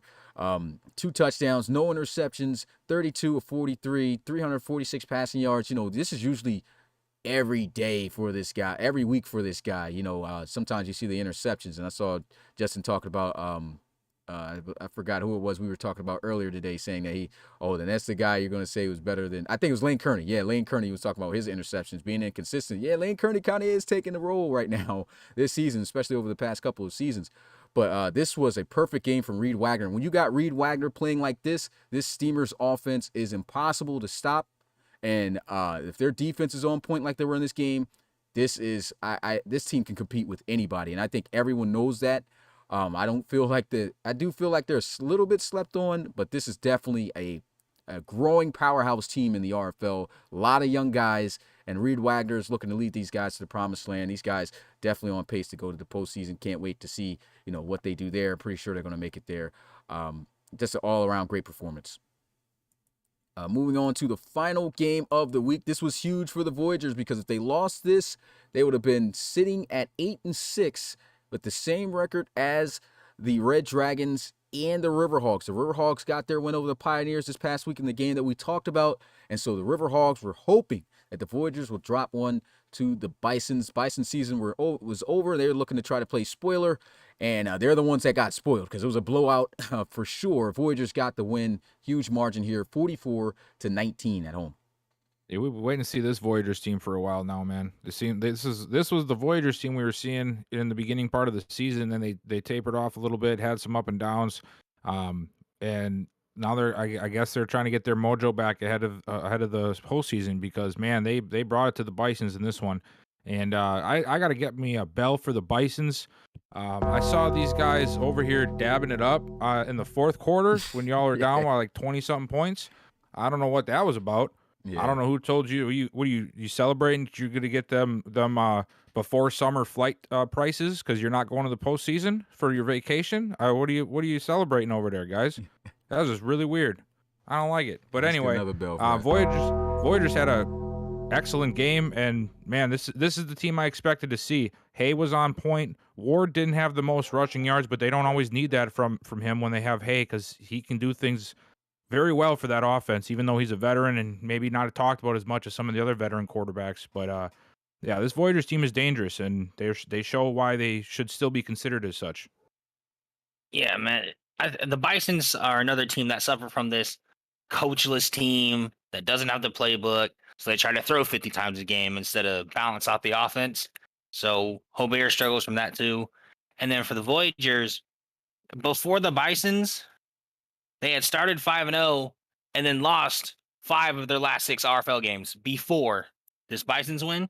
And so I really wanted to see, would they get this right before heading into the postseason with all these other teams who are on these massive win streaks, building up momentum? Were they going to fix it right here, right now, against a team they knew they were better within, and then get it set straight, and then go into this postseason with two more NFL bye wins, with a 3-1 win streak, with a home game for the wild card? Yeah, Voyagers, this is definitely they went down a rough stretch with just like you said with those losses in consecutive fashion, and we know Coach Baker was definitely not a fan of that, trying to figure things out. This was definitely the game that they needed to win, as I talked about. If they lost it, would have left it open for any of those teams to possibly win the ARC West. But the Voyagers, with this win, they clinched the playoffs for the first time in franchise history. They have nothing but auto wins left, so they will finish the season at 11-5 and on top of the ARC West as the champs for the first time in franchise history. So that's let's get another congratulations for Coach Baker, hashtag Voyagers, hashtag Baker, whatever you want to put in the chat. That's a huge feat in itself. It's hard to make the playoffs, especially with how tight and contested things have been this season and just usually is in the RFL. But they just came in and got the job done. And I see guys, Hobert's going to play his last game. All right, guys, chill out. Chill out with JT, man. JT, he's going to have his time. And guys talking about, let him play. I respect the OG players here. Devin Hobert has had himself a great season. And then guys talk about, he played terrible. The guy threw 61 passes in this game. Another scenario where guys passing way too much. 61 passes in And this only game. had 400 yards Only had 400 yards. What do you mean? That's on something. 60 passes. Come on, it's like 600 yards. What? No. That's Yeah, still a lot dude. of passes though. Like in 50%, is that just a little over 50% with that? You know, so we had the 3 interceptions and still managed to get the 2. And you can say it was garbage time at the end of the day with that last touchdown. But at the end of the day, you know, that's a lot of passes. That offense was not set up for success if you were going to throw the ball that much. And Tristan Price, he was a guy stepping in here and only had 12 carries. It's the same scenario here, you know, where, you know, it's at times, you know, teams just passing way too much than they should. And that's what got him. Devin Hobart, you know, not going to end his career on a game like this. He'll be playing week 17 against those Huskies. So my trolls out there, y'all go ahead, keep trolling. Not going to bother me, man. Hobart's going to play. But Voyagers, huge win. And that's going to sum it up for the recaps of the Week 15 games. Let's go ahead and get a look at this upcoming schedule. And this should be more of a flyby because we're just going to go through the teams and you guys predict, because pretty much my answer on who I think is going to win is within the spreads. So we start tomorrow at 6 p.m. Eastern. This is a big game, and I flex most of these games because, you know, it's Week 16. Primetime games, playoffs, contentions on the ropes. And for the Black Knights, they got to win out. So they get this first game to start Week 16 against the Riverhogs. The Riverhogs, we've talked about how good they are. 8-6 right now. They can play spoiler, not going to play in the postseason. Do you guys think that the Black Knights will beat the Riverhogs by 4 or more points? That's what I have in the spread here. I got the Black Knights, and I'll take them with the spread. I think that they've proven themselves this year. Yeah, I'm also going to take the Black Knights with the spread. Seeing what Holden Wolf did to the Celtic Tigers, I think he'll be fine against the Riverhogs. All right, now I don't know what Frankie's talking about with the spreads wrong. What's wrong with the spreads? Anybody see something? I don't know. I'm not the spreads guy. Maybe he thinks they should be higher. Yeah, I don't know what is. I don't Yeah, know. come on, Frankie. You just shut down the podcast. You better have a good excuse for this one. Yeah, I'm not gonna wait for the response in there. But so yeah, so did you already, you said the Black Knights in the spread too? Yeah, I said the Black Knights with the spread. Okay, game number 2. This is hey, Rozier, I spoke. If you didn't see it, you better make sure you cut back. Morris Justice playing this one on the road in Brooklyn at that against Roland and those Barons. All right. So it's definitely a no-fly zone usually there in Brooklyn. And now Morris Justice is going to really have to pass there in order to be successful. I got the Barons winning by 5 or more points with Morris Justice starting there. Do you guys agree? You sure you want to leave it at 5? Yeah, I mean, I think games could be pretty close. I mean, it could be a blowout, but I felt like they could win by more than 4 points, you know. Oh yeah. I mean, you could have probably gave these guys a 10-point spread and it'd be fine. I'd still take that bet. As long as Justice is playing, I don't have any faith in the Lancers team. Okay, I get what Frankie's saying. So he's saying negative. Okay, it's supposed to be flipped, but I think that's confusing. So I'm gonna just keep it like this. I know it's, I know it's supposed Why would to it be negative? I know, but I that is how it is though. But I felt to do it like this so that guys could assume, okay, the Barons got to win by this. You know what I mean? I don't know why they do that in real life anyway, but I get what you're saying now, Frankie. But yeah, Bill, were you done with your point with the Barons? Yeah, I'm good. Barons are taking it. I'll take that spread. Yeah, I'm taking the Barons in the spread. Justice is just coming off from playing my defense. Now he's going to the Barons, who honestly probably have a better secondary than I currently do now. And we all know Morris Justice can't throw. Play the bell. All right, so Saturday, after those games, we kick off Super Saturday with the Miners versus the Pioneers. I got the Miners winning by 4 or more points. Yeah, I got that too. I do think it'll be a good game though, because like I said, the Pioneers have a decent defense, but you just can't trust anything with McAfton at the helm. So I'll take Miners with the 3.5. I'm taking Miners in this game because if they win this game, they win the division. Ooh, Huge. Well, hold those thoughts. But yeah, matter of fact, this is a good time. If there's something like that that's on this game, go ahead, talk about it, because we're going to get into a segment where Forbes is just going to bring up all the scenarios, talking about the playoffs and what has to happen for certain teams to get in and all that, and then me and Bill will bounce off of that. So you can do that during these games here. The next game, Bulldogs versus Sentinels. I got the Sentinels winning it at home by a field goal or more. Yep, I got Sentinels too. I know the Bulldogs sometimes come out of nowhere and play good for a game, but this I don't see it happening again. The Sentinels are a really good team, great coach, and I just think they're gonna end up pulling this out. I'll take them with the spread as well. Um, being with we just talked about the playoffs, the Sentinels better win. If they lose, they're out of the playoff race. Ooh, Now If listen they here. there you have it, Tor. if the if the Sentinels lose this, they are out of the playoff race. So the Sentinels better win. Heat. All right, next game. Dreadnoughts versus Armadillos divisional game. Armadillos have been bad. I got them by 6 or more points for the Dreadnoughts. Yeah, that's fine with me. I can accept that. Yeah, Copeland had a bad game last week, but I think more of it was because of the fact that they passed so much that they didn't let Javante Gilliam get anything going. So if they can get back to a more balanced approach, the Dreadnoughts will be fine in that game, and I'll take it with the spread. I'm also going to take the Dreadnoughts with the spread. I am wondering because isn't Matt Jones back from injury? Yeah. Ooh, is he? But Do we know from which quarterback's gonna start? from what I heard from Coach Frankie J, though, he's been leaning towards the hot hand, so I'm pretty sure he's going to keep with Copeland. So with that, and he spoke on it in podcast, I would have to say he is going to play Copeland, unless he in this game shows to be not great, and then I'm pretty sure he's going to go back to Jones if that's the case. All right. And then I'm also taking the Dreadnoughts because if they lose, the Miners also win the division. Okay, Dang, a lot a lot of pressure A games lot this of week. pressure, man. Week 16, 2 more weeks left, man, including this. So, next game, Shamrocks versus Steamers. I got the Steamers by 4 or more points. Oh yeah, I I don't know. Do we want to assume the Shamrocks are gonna suck?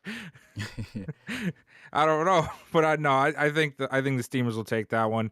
But with the 3.5 points, I think that game we saw last week, they probably scored all of the points they're going to score the rest of the season in Dublin, so we should be good. I'm going to take the Shamrocks on this one. Whoa. I think Tom Wilson and the Shamrocks are finally getting it together, and just like they upset the Snowhawks last week, I don't think it'll be nearly as bad, but I can see them doing it again. Oh. Okay. Good one. All right then. All right, 4 p.m. final 4 p.m. game here of the bunch. Aviators and Huskies. Aviators have been dominating, 12-1. Just only loss was to the Cougars, which was a division opponent. And here goes another division opponent. It's going to be at their house. And I do have the Aviators, though, winning this one by 4 more. Yeah. I mean, part of me wants to assume that they're going to lose one more time before the season ends, but I just can't take the Huskies over them at this point. So I'm going to go Aviators with the 3.5. I'm also going to go with the Aviators on this one until a team shows they can stop Marquise Washington from at least coming back and winning the game. I can't take a team against them. Yeah, good correction there, Coach. Back there, the 13-1. But yeah, okay. Final game for Super Saturday. I'll be calling this one. This is a must-win game for the Thunderbirds. Their last RFL game of the season. And I got them winning it at home, despite their struggles here, by 4 more points. I'm gonna take the Tigers. Oh man, I want to see the Tigers get a decent win this year, and I'm also selfish because I want them to lose. So I'm gonna take the Tigers. That would probably be the ultimate spoiler of the season. Yeah, I'm also taking the Tigers because the Thunderbirds lose. I clinch my division. I clinch a wild card spot. Oh, okay.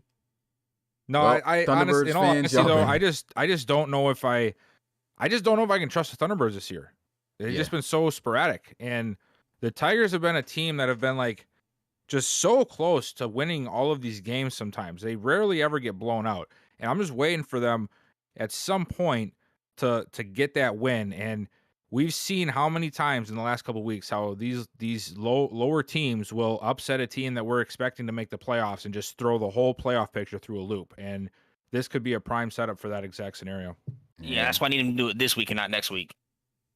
Yeah, this is going to be that's going to be probably one of the biggest games. We got a lot this week, but like if the Tigers win that, like I need everybody at that game to get turned because that's going to probably be one of the biggest spoiler games for sure. That'll be the first time in franchise history that the Thunderbirds don't make the postseason. And I still don't know yet though because if they lose this Forbes will they still be able? Because they got an auto win next week to finish out the season. If they lose this, they won't be able to make the playoffs. Oh, well, there you have it. There you have it. It's a wrap for the already- Thunderbirds. and they- Must win. And they already can't win their division, so they have to be a wild card team. There Oh. you have it. There you have it. Why can't they? Is it because of the RFL game? No, NFL auto win for a team? Because the Barons and the Explorers have to play Week 17, and whoever wins that will be 4-2 in the division. So Oh, whoever wins Week 17 between the Barons and Explorers will win that division. got you. Okay, yeah, and the Thunderbirds split with both of those teams. So, yeah, got you. Yeah, that's going to be a crazy game, man. I can't wait to call that one. Okay, Sunday, Red Dragons versus Cougars. Coach Roby has been talking about sitting his guys for this one based off of, the game ahead there on Saturday. The Sentinels, based on what's going on with the division, so that might not be a full team for the Cougars. I didn't know this at the time, so I got the spread at 3.5, so 4 points or more for the Cougars.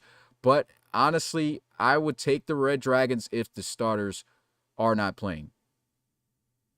Yeah, that's really tough because Savoy has been anything but predictable this year, and I mean, even if some of the, I don't know, like, are we talking about like all the starters? Are we talking about like one or two? Is it just Maybe, Gino? I know for a fact that if you you're know. sitting anybody, it's definitely going to be Gino, probably some Yeah. defensive player. I'm pretty sure he's going to sit most of his guys. He don't want to risk any injuries.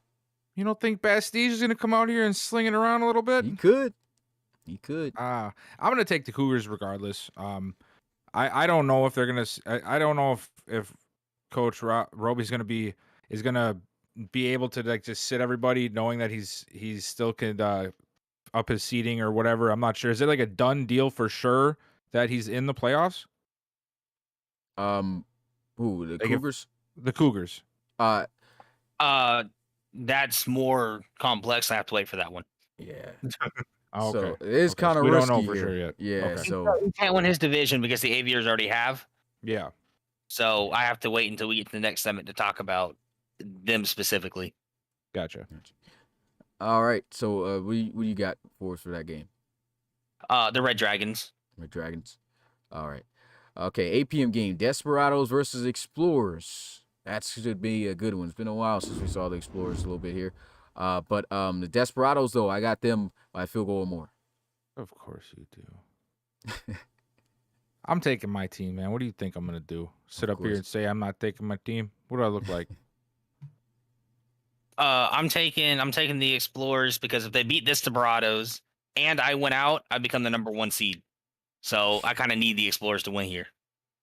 All right. So Oh, no Looking- pressure here. looking You at got this, man. are you sure, like, even if you do become the number 1 seed, like, does that guarantee you that you're going to win the division? Yes, if What? he beats the Desperados and I win my next 2 games, I have a Yeah. better record. I'm saying, like, know. for week 17, though, before Bill thinks it's all jokes, I'm talking about for week 17, don't you still have to play that game, or is it automatically you're going to be 1 seed? No, I have to win out. That means I have to win both games. Okay, yeah, so you're not going to be the number 1 seed off of just this game, though. I would turn into the You would right turn into the basically, number 1 seed going into week 17, right?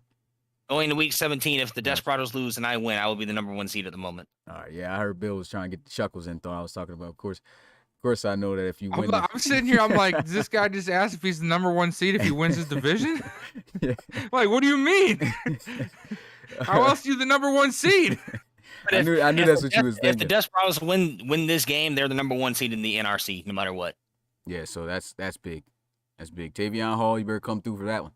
That's a great game. Monday night, Diablos, there goes Coach Forbes versus the Snowhawks. Now, you got some scenarios for this one, which you'll be talking about, but I got you guys winning that one by a field goal or more, but you can go ahead and talk about your scenarios, and then, Bill, you can hop in afterwards. I'm taking my team to win, just like Bill. I can't do anything about. If I lose this, I just have to win next. Any team with 11 wins right now only needs to win 1 more game to get into the playoffs. So if I win this week or next week, I'll clinch a spot. Okay. So it's the So- same thing with the Steamers and the Desperados. What about that scenario with the running back there you got there? Oh yeah, so Madison Axel, who has had 2 200-yard games, if he can somehow do it again or score 4 touchdowns, Madison Axel, who's currently the leader in rushing yards at 1573, will become an X factor at 83 overall and 21 years old. Eesh. Oh, okay then. So Must be nice. So you better not give up 200 all-purpose yards, even though you probably gave up twice as much this past week to the Shamrocks, Mitch. So do not give up no 200 yards, and that includes receiving for him. So that's a possible task, you know, like, as great as he's been. But if that happens, Bell's for sure. So I'm going to play a Bell once again for this past week. But you give up 200 all-purpose yards, man, that's going to be bad. And to cap off the week, the Elks versus the Gunners. This is another week in which the Elks won't have their playbooks and will be suspended. But I got the Elks winning by a field goal or more. I agree with that too, because as much as I love watching the Gunners and what Jabri can do, I can't count on it to happen 2 weeks in a row. So I'm gonna take the Elks in this one with the 2.5. I'm taking the Gunners in this one. Oh man. I think Jabri Baxton might have it going for him. And with the Elks not having their playbooks in, I don't know how that's going to affect them, whether it be better or worse. So I think the Gunners are going to take this one. All right. Well, that has it right there for this upcoming week. Make sure you guys tune in. I've already posted this up on our social medias. So if you're looking at the website one, that's inaccurate. We flex these games, as I said earlier. So make sure you guys tune in. A lot of big games. And make sure the guys who are supposed to be checking in tunes into one of these as well.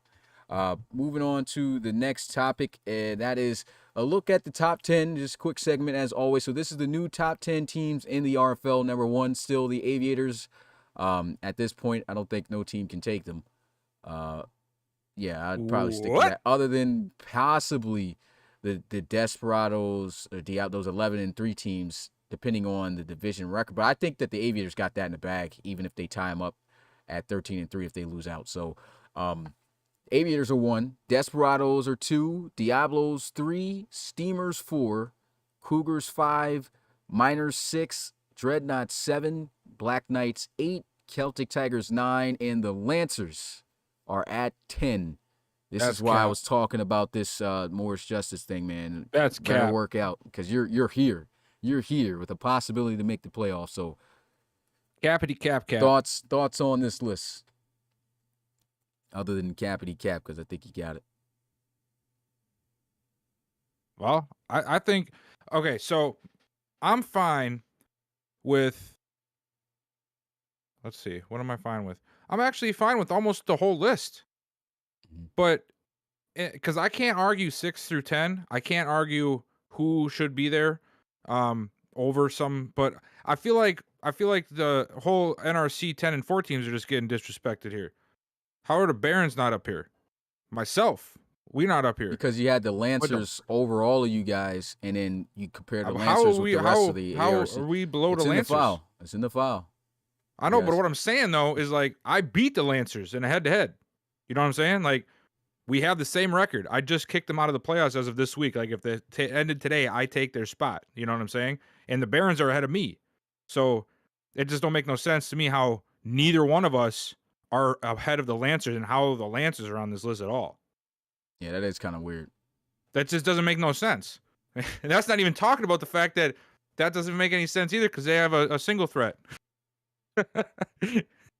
Yes, I was confused. I saw them as the top 10 and 4 team, but they were the next ones after, like, because all the 10 and 4 teams and above for the ARC made it. But the Lancers was there. They were the top 10 and 4 team they had in the file in the NRC. So they got to get that 10th spot.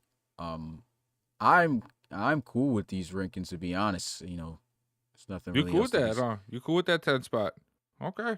I mean, and not that one, to be honest, though. Now that you brought up that you beat them, and I forgot about that. And the Monarchs. It makes sense. Are the Monarchs not there? Monarchs aren't there either. Monarchs are above them. Yeah. The Lancers, Monarchs. Okay, fine. That one team, fine. Yeah.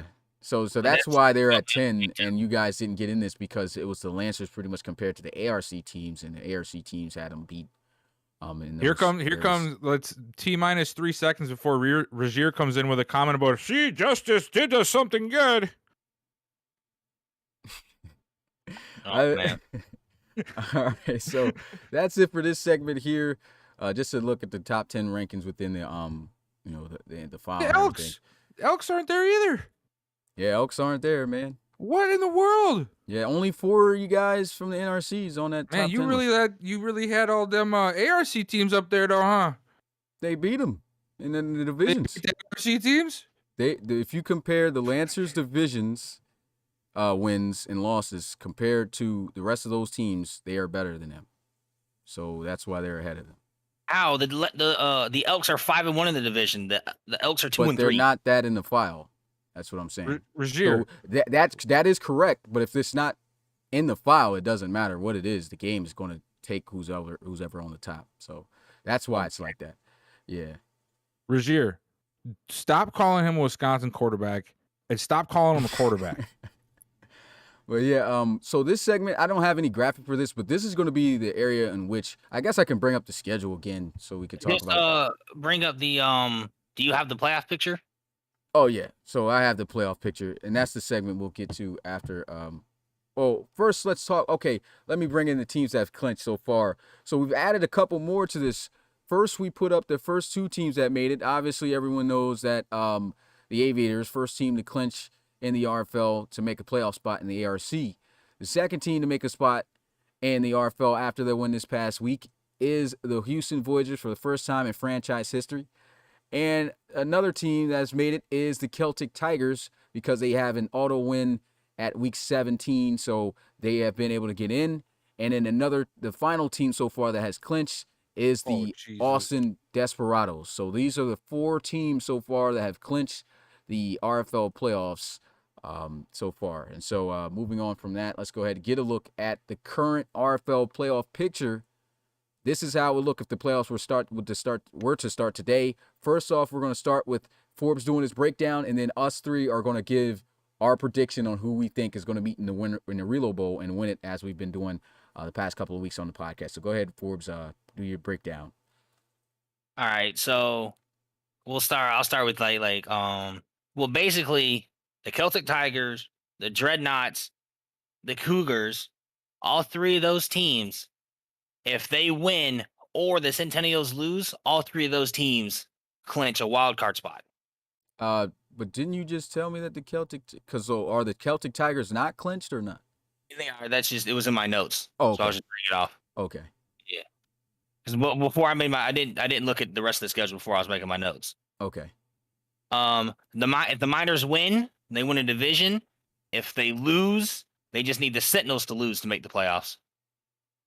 Okay. The Sentinels need to win, and then the Cougars, the Miners, the Knights, all 3 of those teams need to lose the rest of their games. In order for the Sentinels to get in, right? Yep. But if the Sentinels lose, they're just out. Gotcha. If the Black Knights win out, they win a division. Okay. And then it's the same thing. If the Sentinels lose, if the Sentinels lose, all 7 teams in the ARC are clinched. Okay. There is no other ARC team currently that can jump any team. So that's so the Sentinels losing will solidify all of these teams right here. You're saying We'll solidify the Aviators, the Celtic Tigers, the Dreadnoughts, the Voyagers, the Cougars, the Miners, and the Black Knights as your 7 playoff teams. Yeah. So if the Sentinels lose, this is the exact teams that will be in the ARC, guys, for the playoffs. Now the seeding might be different based off the final games, but these will be the teams if the Sentinels lose. Of course, Coach Tor isn't looking to have that happen. We'll have to see what happens this past week. Another big game to watch for that reason. So anything else you want to say for the NRC side? The NRC, so the Desperados have clinched, and so we currently have, I know everyone's got, did you also see my message about the other team I said? That clinched? No, that didn't clinch. That the 2 messages above the Desperados and Celtic Tigers. I can't remember it, but I did watch it because I did read it because I read the Celtic Tigers. And so when I was out here doing my research on that, the Gunners mathematically cannot make the playoffs. That's what sounds about right. Yeah. Yeah. They have too many losses to too many playoff teams to be able to make it. So even though they're 9-5, if they went out and go 11-5, there's no situation to where they can make the playoffs. So the Gunners are officially eliminated. And so that leaves tough. 10 teams for these last 7 spots, and the Desperados have 1. All right, so, and there's a lot for these because there's so much that could happen. So the Steamers win a division with they win out, or with 1 win and 1 Monarchs loss. Okay. The Steamers clinch a wildcard spot with 1 win, or 1 Snowhawks or Thunderbirds loss. Okay. Okay, so moving to the Elks and Snowhawks, this is interesting. Whoever wins the division between the Elks and Snowhawks will make the playoffs. The other will not. Ooh. And for that, the Elks need to win 1, or the Snowhawks need to lose 1, and they win the division. Okay, so that's big.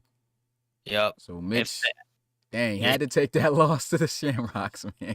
So if the Snowhawks, the only way for the Snowhawks to win the division is if the Elks lose 2, and then the Snowhawks have to win out.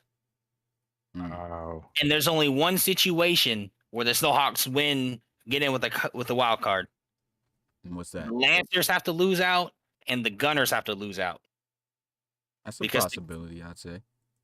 I forgot to give a shout out to Jacob McCall. I remember earlier he gave a $5 donation, so shout out to him, and shout out to Isaiah Plays here at the bottom. Just gave a $2 donation. Said, "Can we please get to a RFL recap video, please?" We've already did our recaps in the beginning of this game, of this stream. So if you want to go look at a recap, you can fast forward. Also, and just in case you're also looking for this, we do have just highlight videos of games from primetime nights as well. If you want to just see short clips for plays, and then, I mean, don't we have a lot of the plays also on the Instagram, like our on that separate page? Yeah, we're working on trying to get build up some staff so we could do highlights to try to put on social media too more frequently, because I've mainly been doing all that. So with doing the graphics and everything, I have not been able to do that consistently. But we're building up the staff so we can start posting that out for you guys. There was also another donation way at the beginning for $10 from Nishan. Oh, it was? Oh, shout out to Nishan. Yeah. Man. Sometimes we talk and we I think that's when you went on the Lancers rant. Oh yeah. I wasn't looking at anything at that point. I had to go ahead speak the truth. But go ahead. So back to the Snowhawks. The only way they make the wild card spot is if they win out, Lancers lose out, Gunners lose out, and the Barons lose in week 17. And the reason they need the Gunners to lose out is because they need different head-to-head standings for them to win tiebreakers over other teams. Okay. If the Lancers win out, they'll make the wild card. Or if the Lancers lose 1 game, the Lancers need to win 1 game, and the Monarchs need to lose week 17, and the Snowhawks need to lose week 16. Okay. So if the Lancers at least win 1 game and they get those 2 losses, they still have a chance.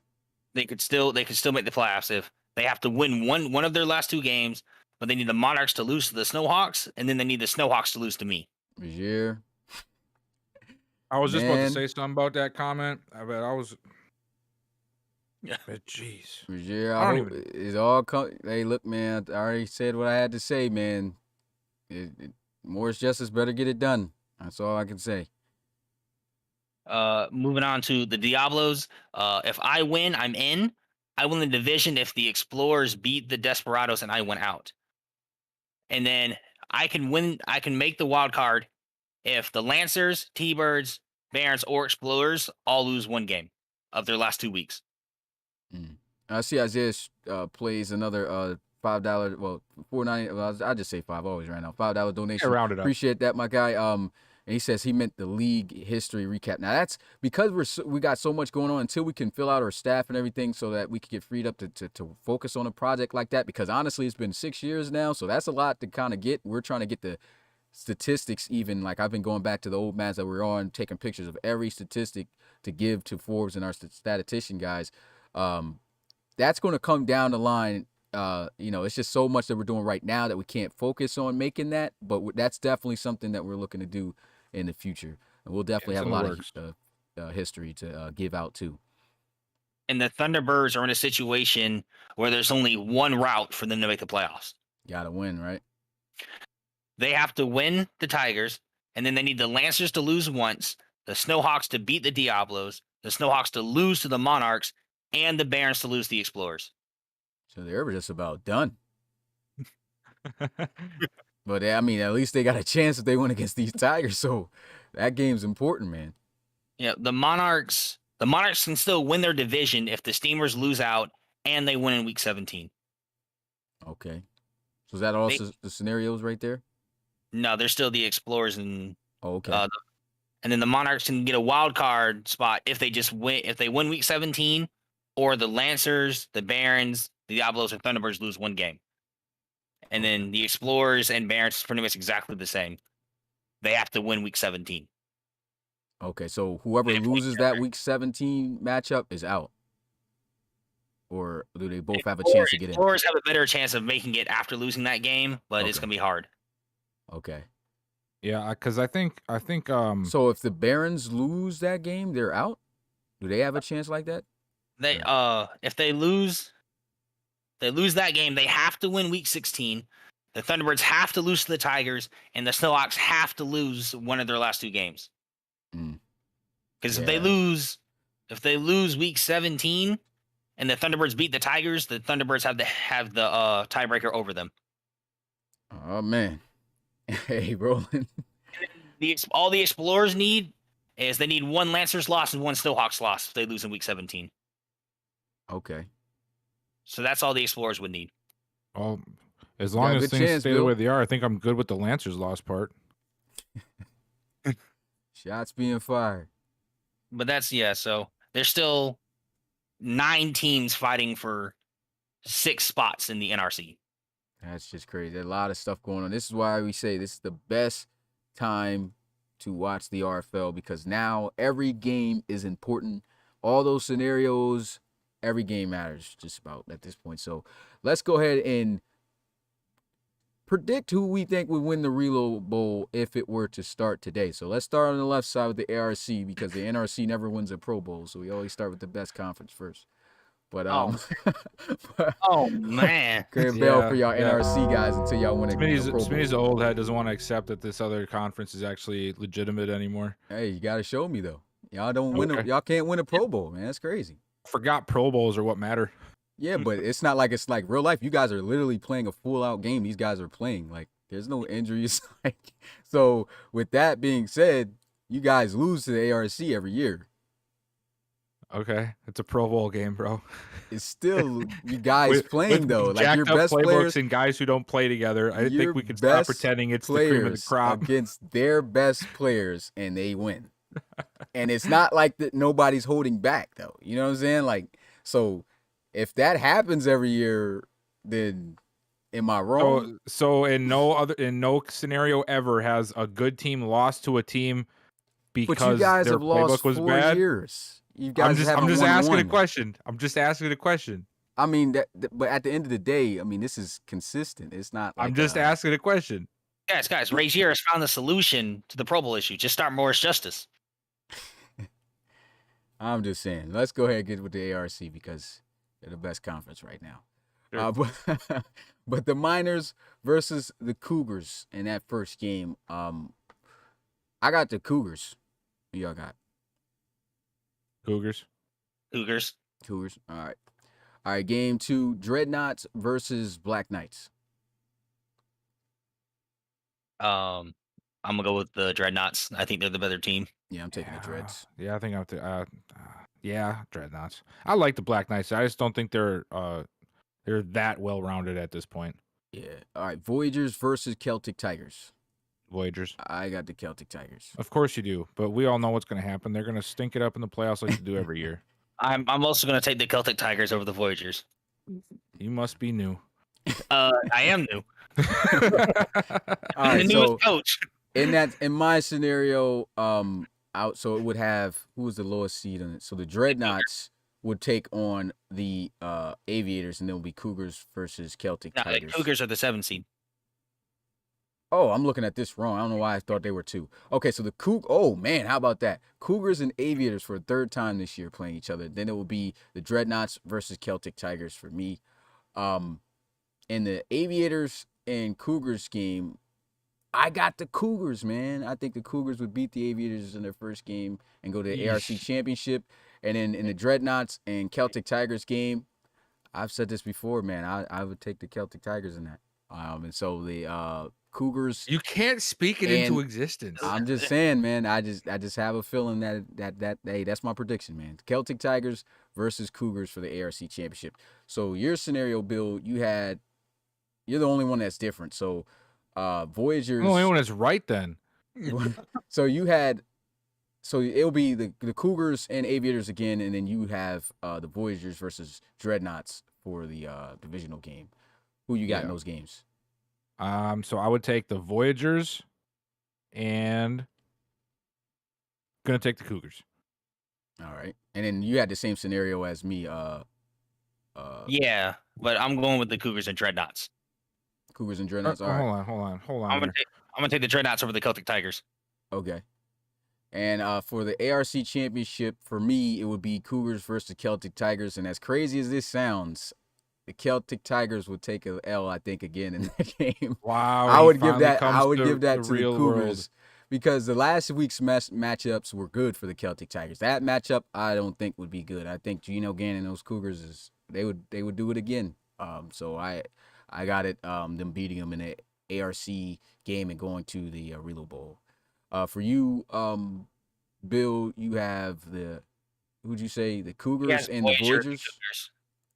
Okay. I'll ride the Cougars all the way. Okay, so Cougars again for ARC Championship. And how about you?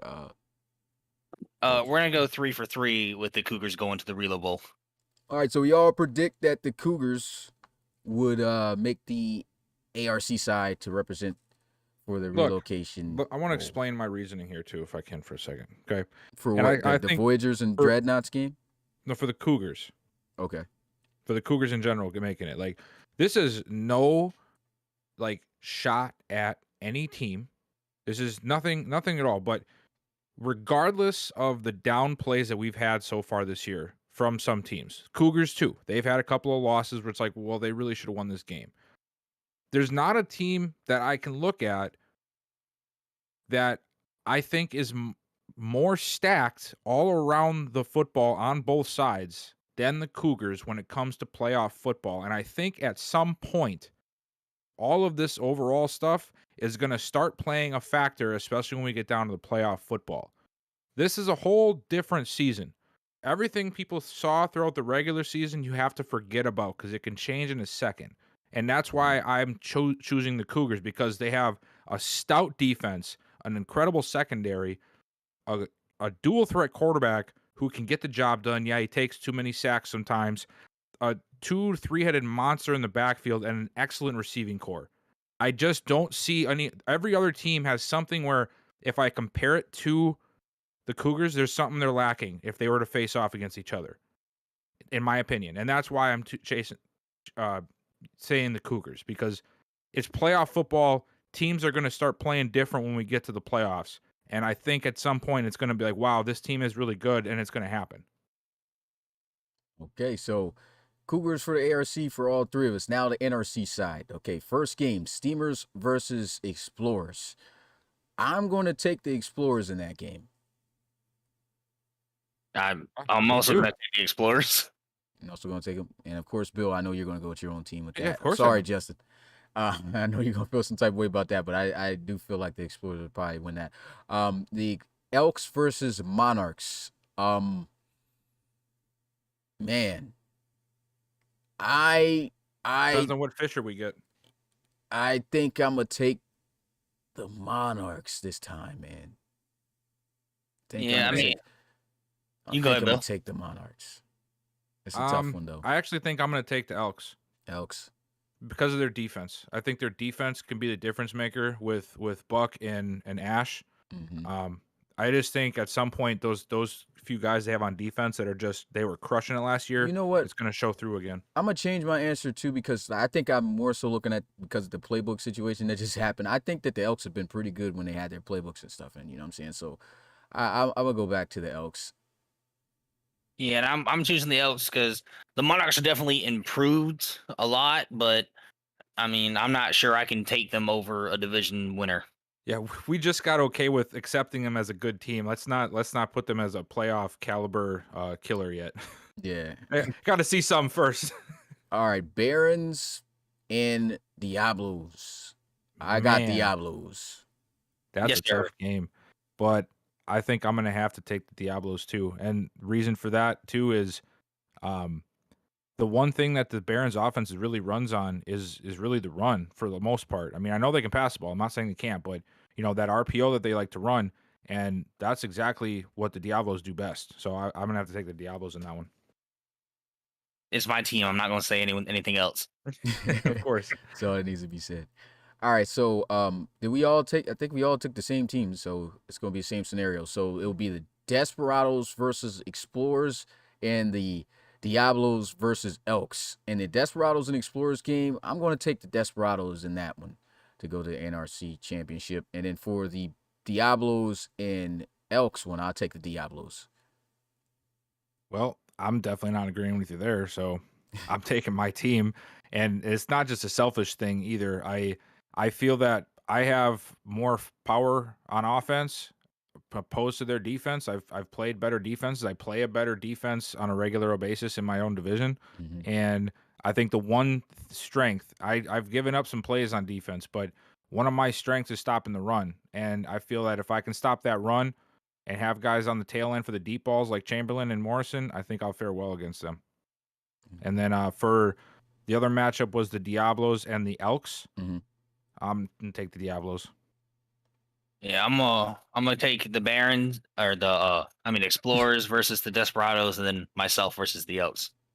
All right, so for the NRC for me, that would be third rematch between the Desperados and Diablos, and in that matchup, I am going to take the Desperados. And so your matchups would be the Elk, you guys versus each other.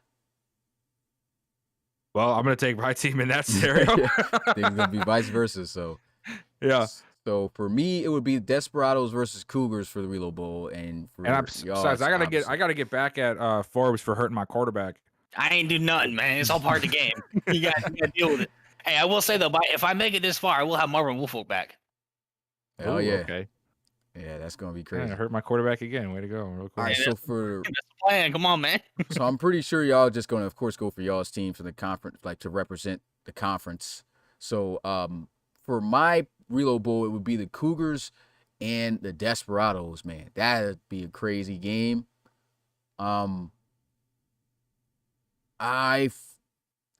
This is gonna sound crazy, Rob, but I don't know. I just feel like the Desperados would find a way to win that. I got a feeling the Desperados would win that, so I would go for the Desperados for Reload Bowl. I also know I think the Cougars would beat the Desperados. All right.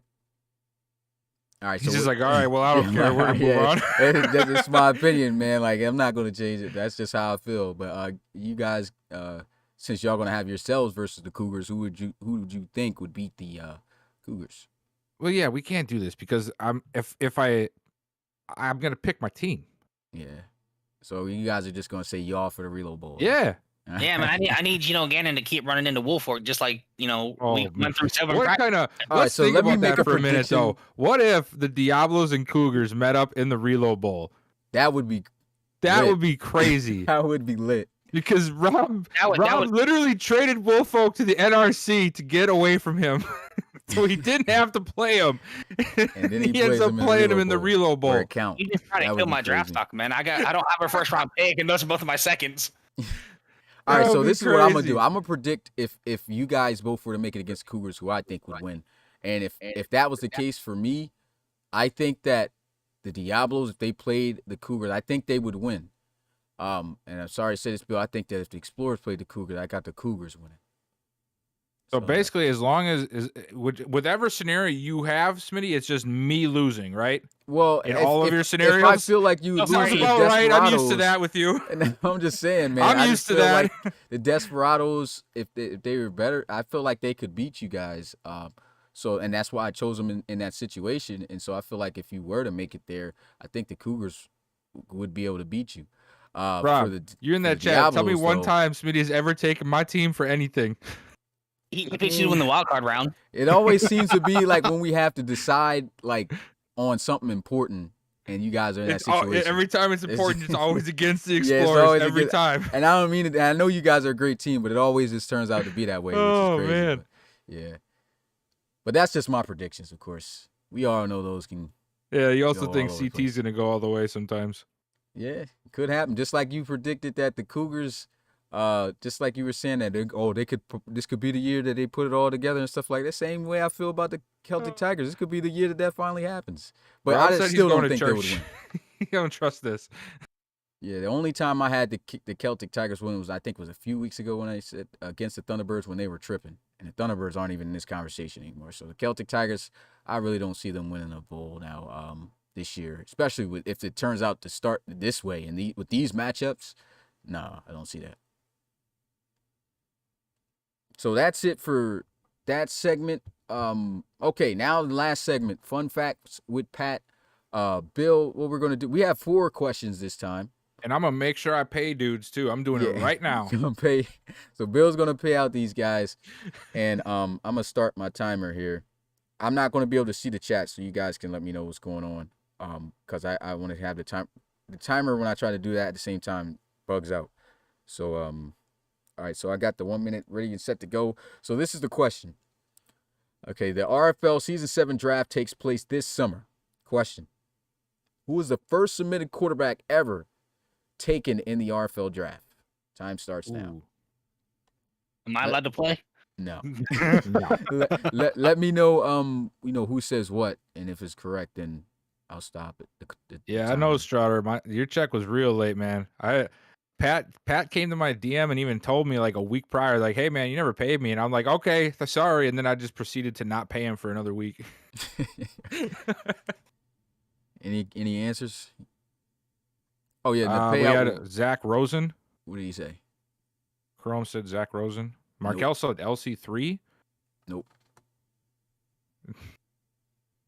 Elijah Swan. 20 Knock it off. seconds.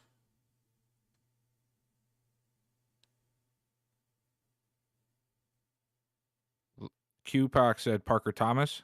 10, 9, nope. 8, 7, 6, 5, Jackson. 4, Max says McCoy. 3, Chase McCoy. 2. Max said that? Yeah. Yeah, that's correct. Chase McCoy was the first ever submitted quarterback taken.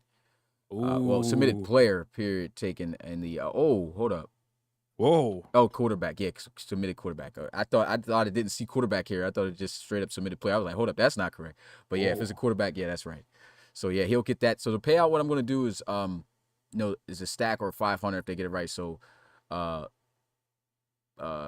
blanking. Pat's gonna get 500, half of the questions, and then I'll give Max with 1,000. So Max gets 1,000 right now. Yeah, and then Pat will get 500, half of it. Bank manage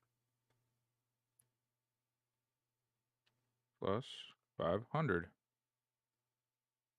Look Straight. at that. I paid guys. All right, bet. All right, so moving on to the next question. There are 6 teams currently tied at 10-3 for the number 1 seed in best record in NRC. Now, this was supposed to be for last week, so I'm not even sure if I should have this. Oh, hold it. Let me read the question though first. It says, when, if ever, was the last time 2 or more teams tied up for the top playoff seed? And the time will start now. Yeah, because I know right now we have 3 teams at 11-3, and then 3 more at 10-6, or 4 more at 10-4.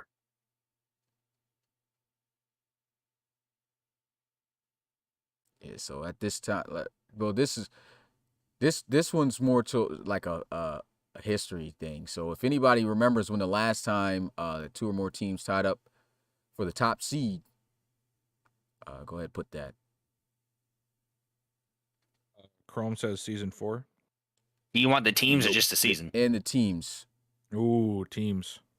Who were those teams? Dang, time's almost up. Uh-oh. Well, I think you guys extended a little bit. Yeah, 'cause I didn't that's a know little bit teams were- fast. Yeah, let me I'm gonna add a minute again right now. So All right, so we need the teams as well Just- with the season. yeah.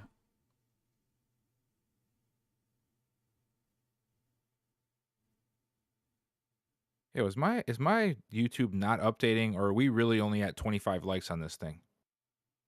It might be the Mine- case. I'm not Mine sure. only says 3, so I think it's not updating. Okay.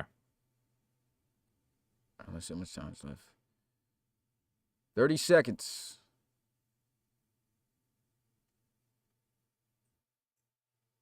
No responses yet. Nothing. Hey, stumped on this one. Look like Pat about to get that stack. 1,500 reloads. What is going on here? Lito and Razier said 30. What? 30. 30 what? Chrome says Huskies, Cougars, Bulls. Nah. Oh, they're telling me the likes. Duh. I keep forgetting about the yeah.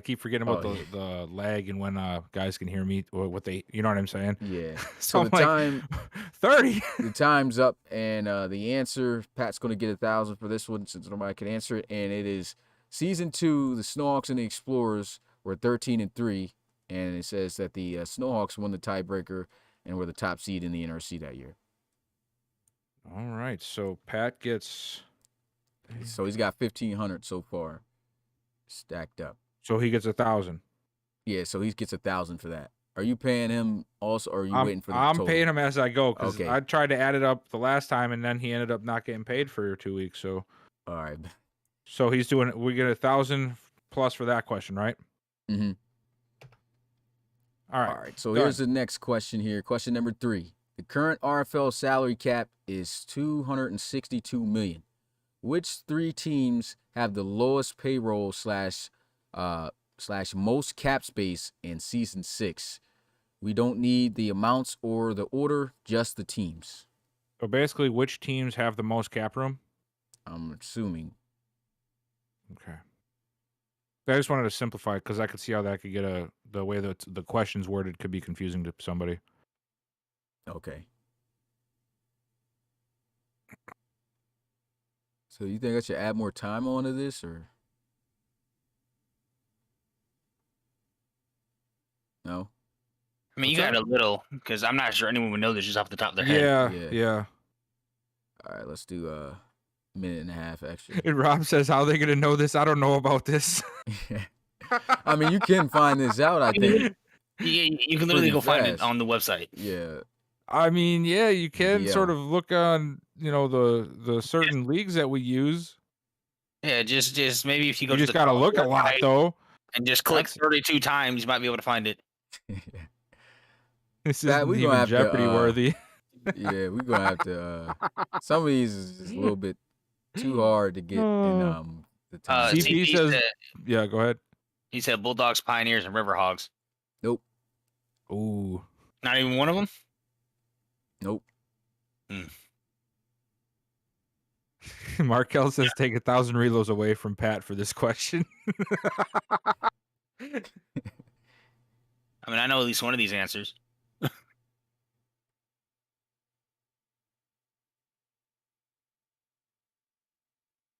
It looks like it's just asking who has got the most cap space.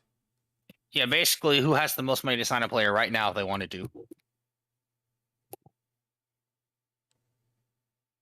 Let's just dead this question. Nobody's gonna get this. Like, 15 Lancers, seconds left. Bisons, Riverhogs. Nope. Nope. Condors, Desperados, Voyagers, Armadillos. Nope. He put 4 whole teams. Well, no, just people that are starting to list one. Oh. Justin said Desperados. Well, it's a wrap. But these are the teams. So Sacramento Miners. It says. So is this cap space? It says spent though. Not sure what the. So spent 175.22 million for the Miners, and then 193.5 million for the Cougars, and 193.83 mil for the Aviators. Mix, what you mean you couldn't re-sign Woolfolk? Man, look at all that money Pat just found. Yeah, but there could also be other things like cap I know. penalty and stuff into play, and other players to sign yet. Yeah. At least they gonna have a bag to get more guys. All right, and the final questions right here. It says a lot of players' contract will end right after season 6. Who are the 3 highest rated players who will be free agents this season, this offseason? And I'll start a minute and a half. Let me know if anybody answers. And this is assuming none of them resign. Yeah, I believe so.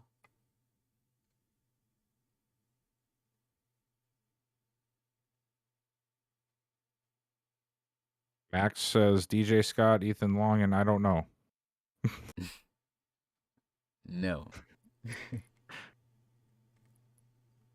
Duke Pascal? Nope. Hmm.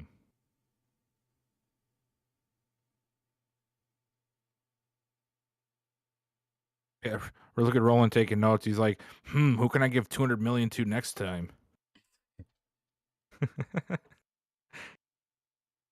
People are still trying to figure out how the Cougars got all that money. Nah, sure. By not paying Woolfolk. Oh yeah, I think that's about it. Oh yeah, I lost all my money resigning him. All right, got 20 seconds left. I don't think Tavion Hall is going to free agency this year. Why do people keep trying to guess Ethan Long? Is he even a free agent? Is he even good? Hey, he's a decent overall. Definitely as high as these guys, though. Any players, Chrome. Just RFL players going into free agency. Right, time's up, and the final answer here is Cornell Mickens for the Wizards. He's a 95 overall. Kentavious Henderson, who I know for a fact isn't going into free agency. Rob, I'm pretty sure is set on signing him, but 94 if he was cut, and then it would be Colt Cruz at 92 for the Lancers. So those are And three Colt guys. Cruz just can't get a team. Yeah. Yeah, I'm pretty sure Mitchie is letting DJ Scott walk, and he's a 90-something overall. Yeah. So I'm gonna give you like 200 for this here, Pat. It's really discounting them. Yeah, I got to discount him because this is a little bit off. So yeah, 200. We'll pay him the 200. We'll put the 250 to half the 500 on there. We'll do that. But yeah. So we've hit over our 2-hour mark here. I can at least do up until 10:45. So let's do 7 minutes of open questions if people got some, because there's a lot of information laid out today. So go ahead, drop your questions if you have any RFL related. Yeah, we don't get too many questions anymore, man. You know that? Yeah, we be laying it all out there in these podcasts. Justin Roland's going to wants to know sign about the MVP Cruz. race. So the MVP race. Let me see. Roland's going to find a way to pay Cruz $40 million a year. I'm on now if you want me to look. Oh yeah. Well, I guess so they could see something. Let me get my game. Oh yeah. Where is? Okay. Let me just go to this here. So right now, leading for MVP for the ARC side. Remember to be careful with, I think it's still Geno Gannon. Let me see. with showing stuff. Yeah. Oh, why am I here? Really was okay. Yeah, Geno Gannon right now is still leading in the ARC side. David Jones right there is second though. That's crazy. And these NFL guys don't count. Then it's Dre, Marquise Washington. Oh yeah. Let me get away from. How is Dre? How is Dre? Look at his stats. I mean, other than the interceptions, which is that I think he's leading the entire side in Yeah, I don't know if we should just even. I don't even know if we should put this 29 stuff touchdowns. up. Yeah, I'm not going to go to that because it just showed records and stuff, so it's still kind of So Just I can't leave do that that. be. Yeah. So he's leading right now. I guess we could do a little statistic thing right here. Dre's leading the ARC side in touchdowns. Interceptions. This is a record here. McAfton 25. Devin Wade. Oh, hold up. Yeah. You probably don't want to do statistics either. Look at Georgie McAfton. Yeah. So, yeah, let's not do that. All let's right. go ask some On other to the next questions. Yeah. I think we have some more though. So let me go up here.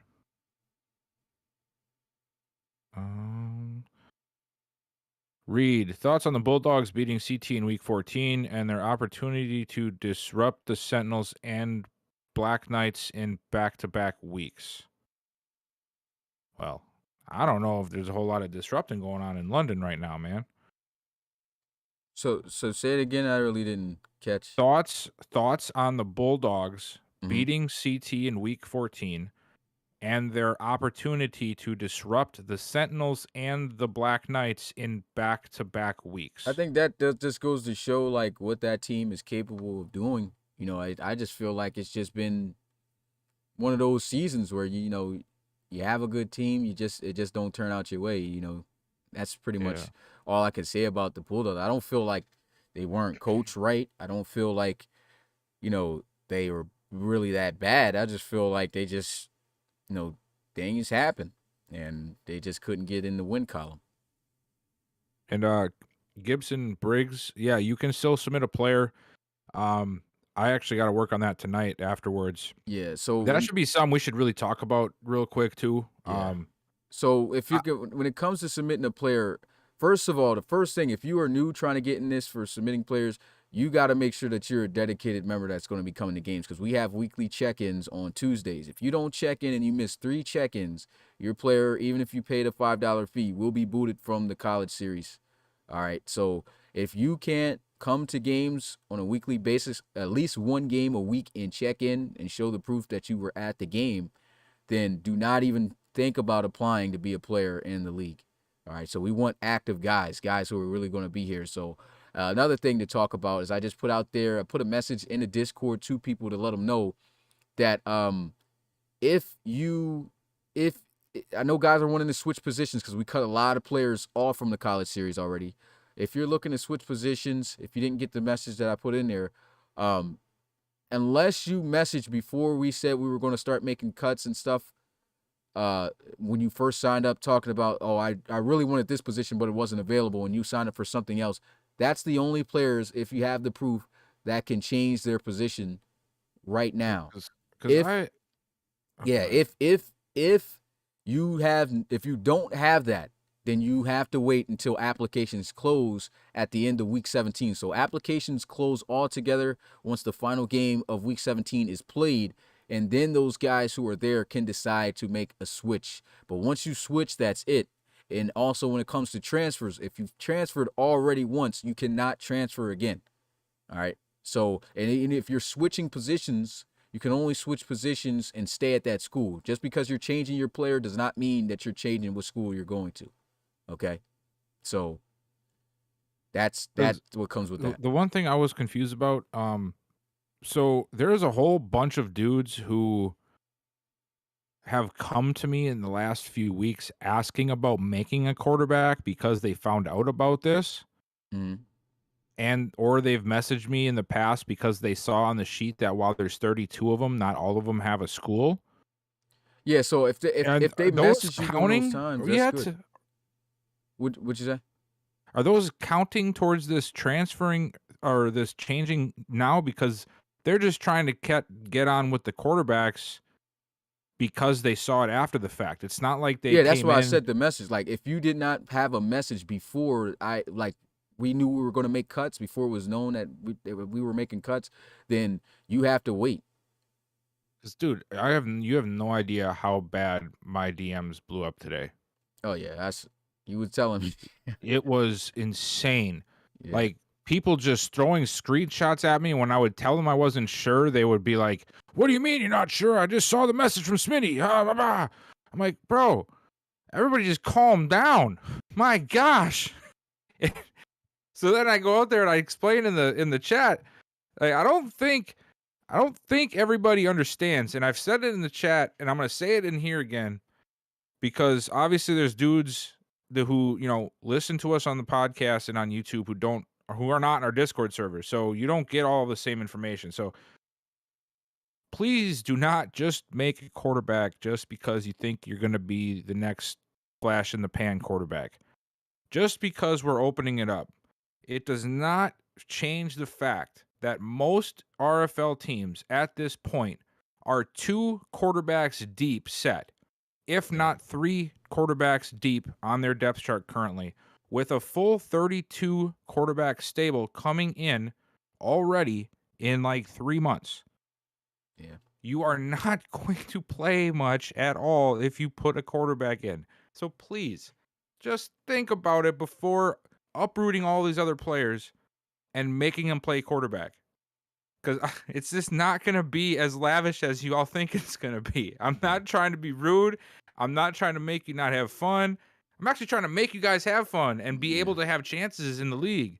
And you guys all want to play quarterbacks, which I get it. The quarterback is flashy. It's the cool position. It's what the cool kids do. But you're going to find yourself not even holding footballs at field goal time.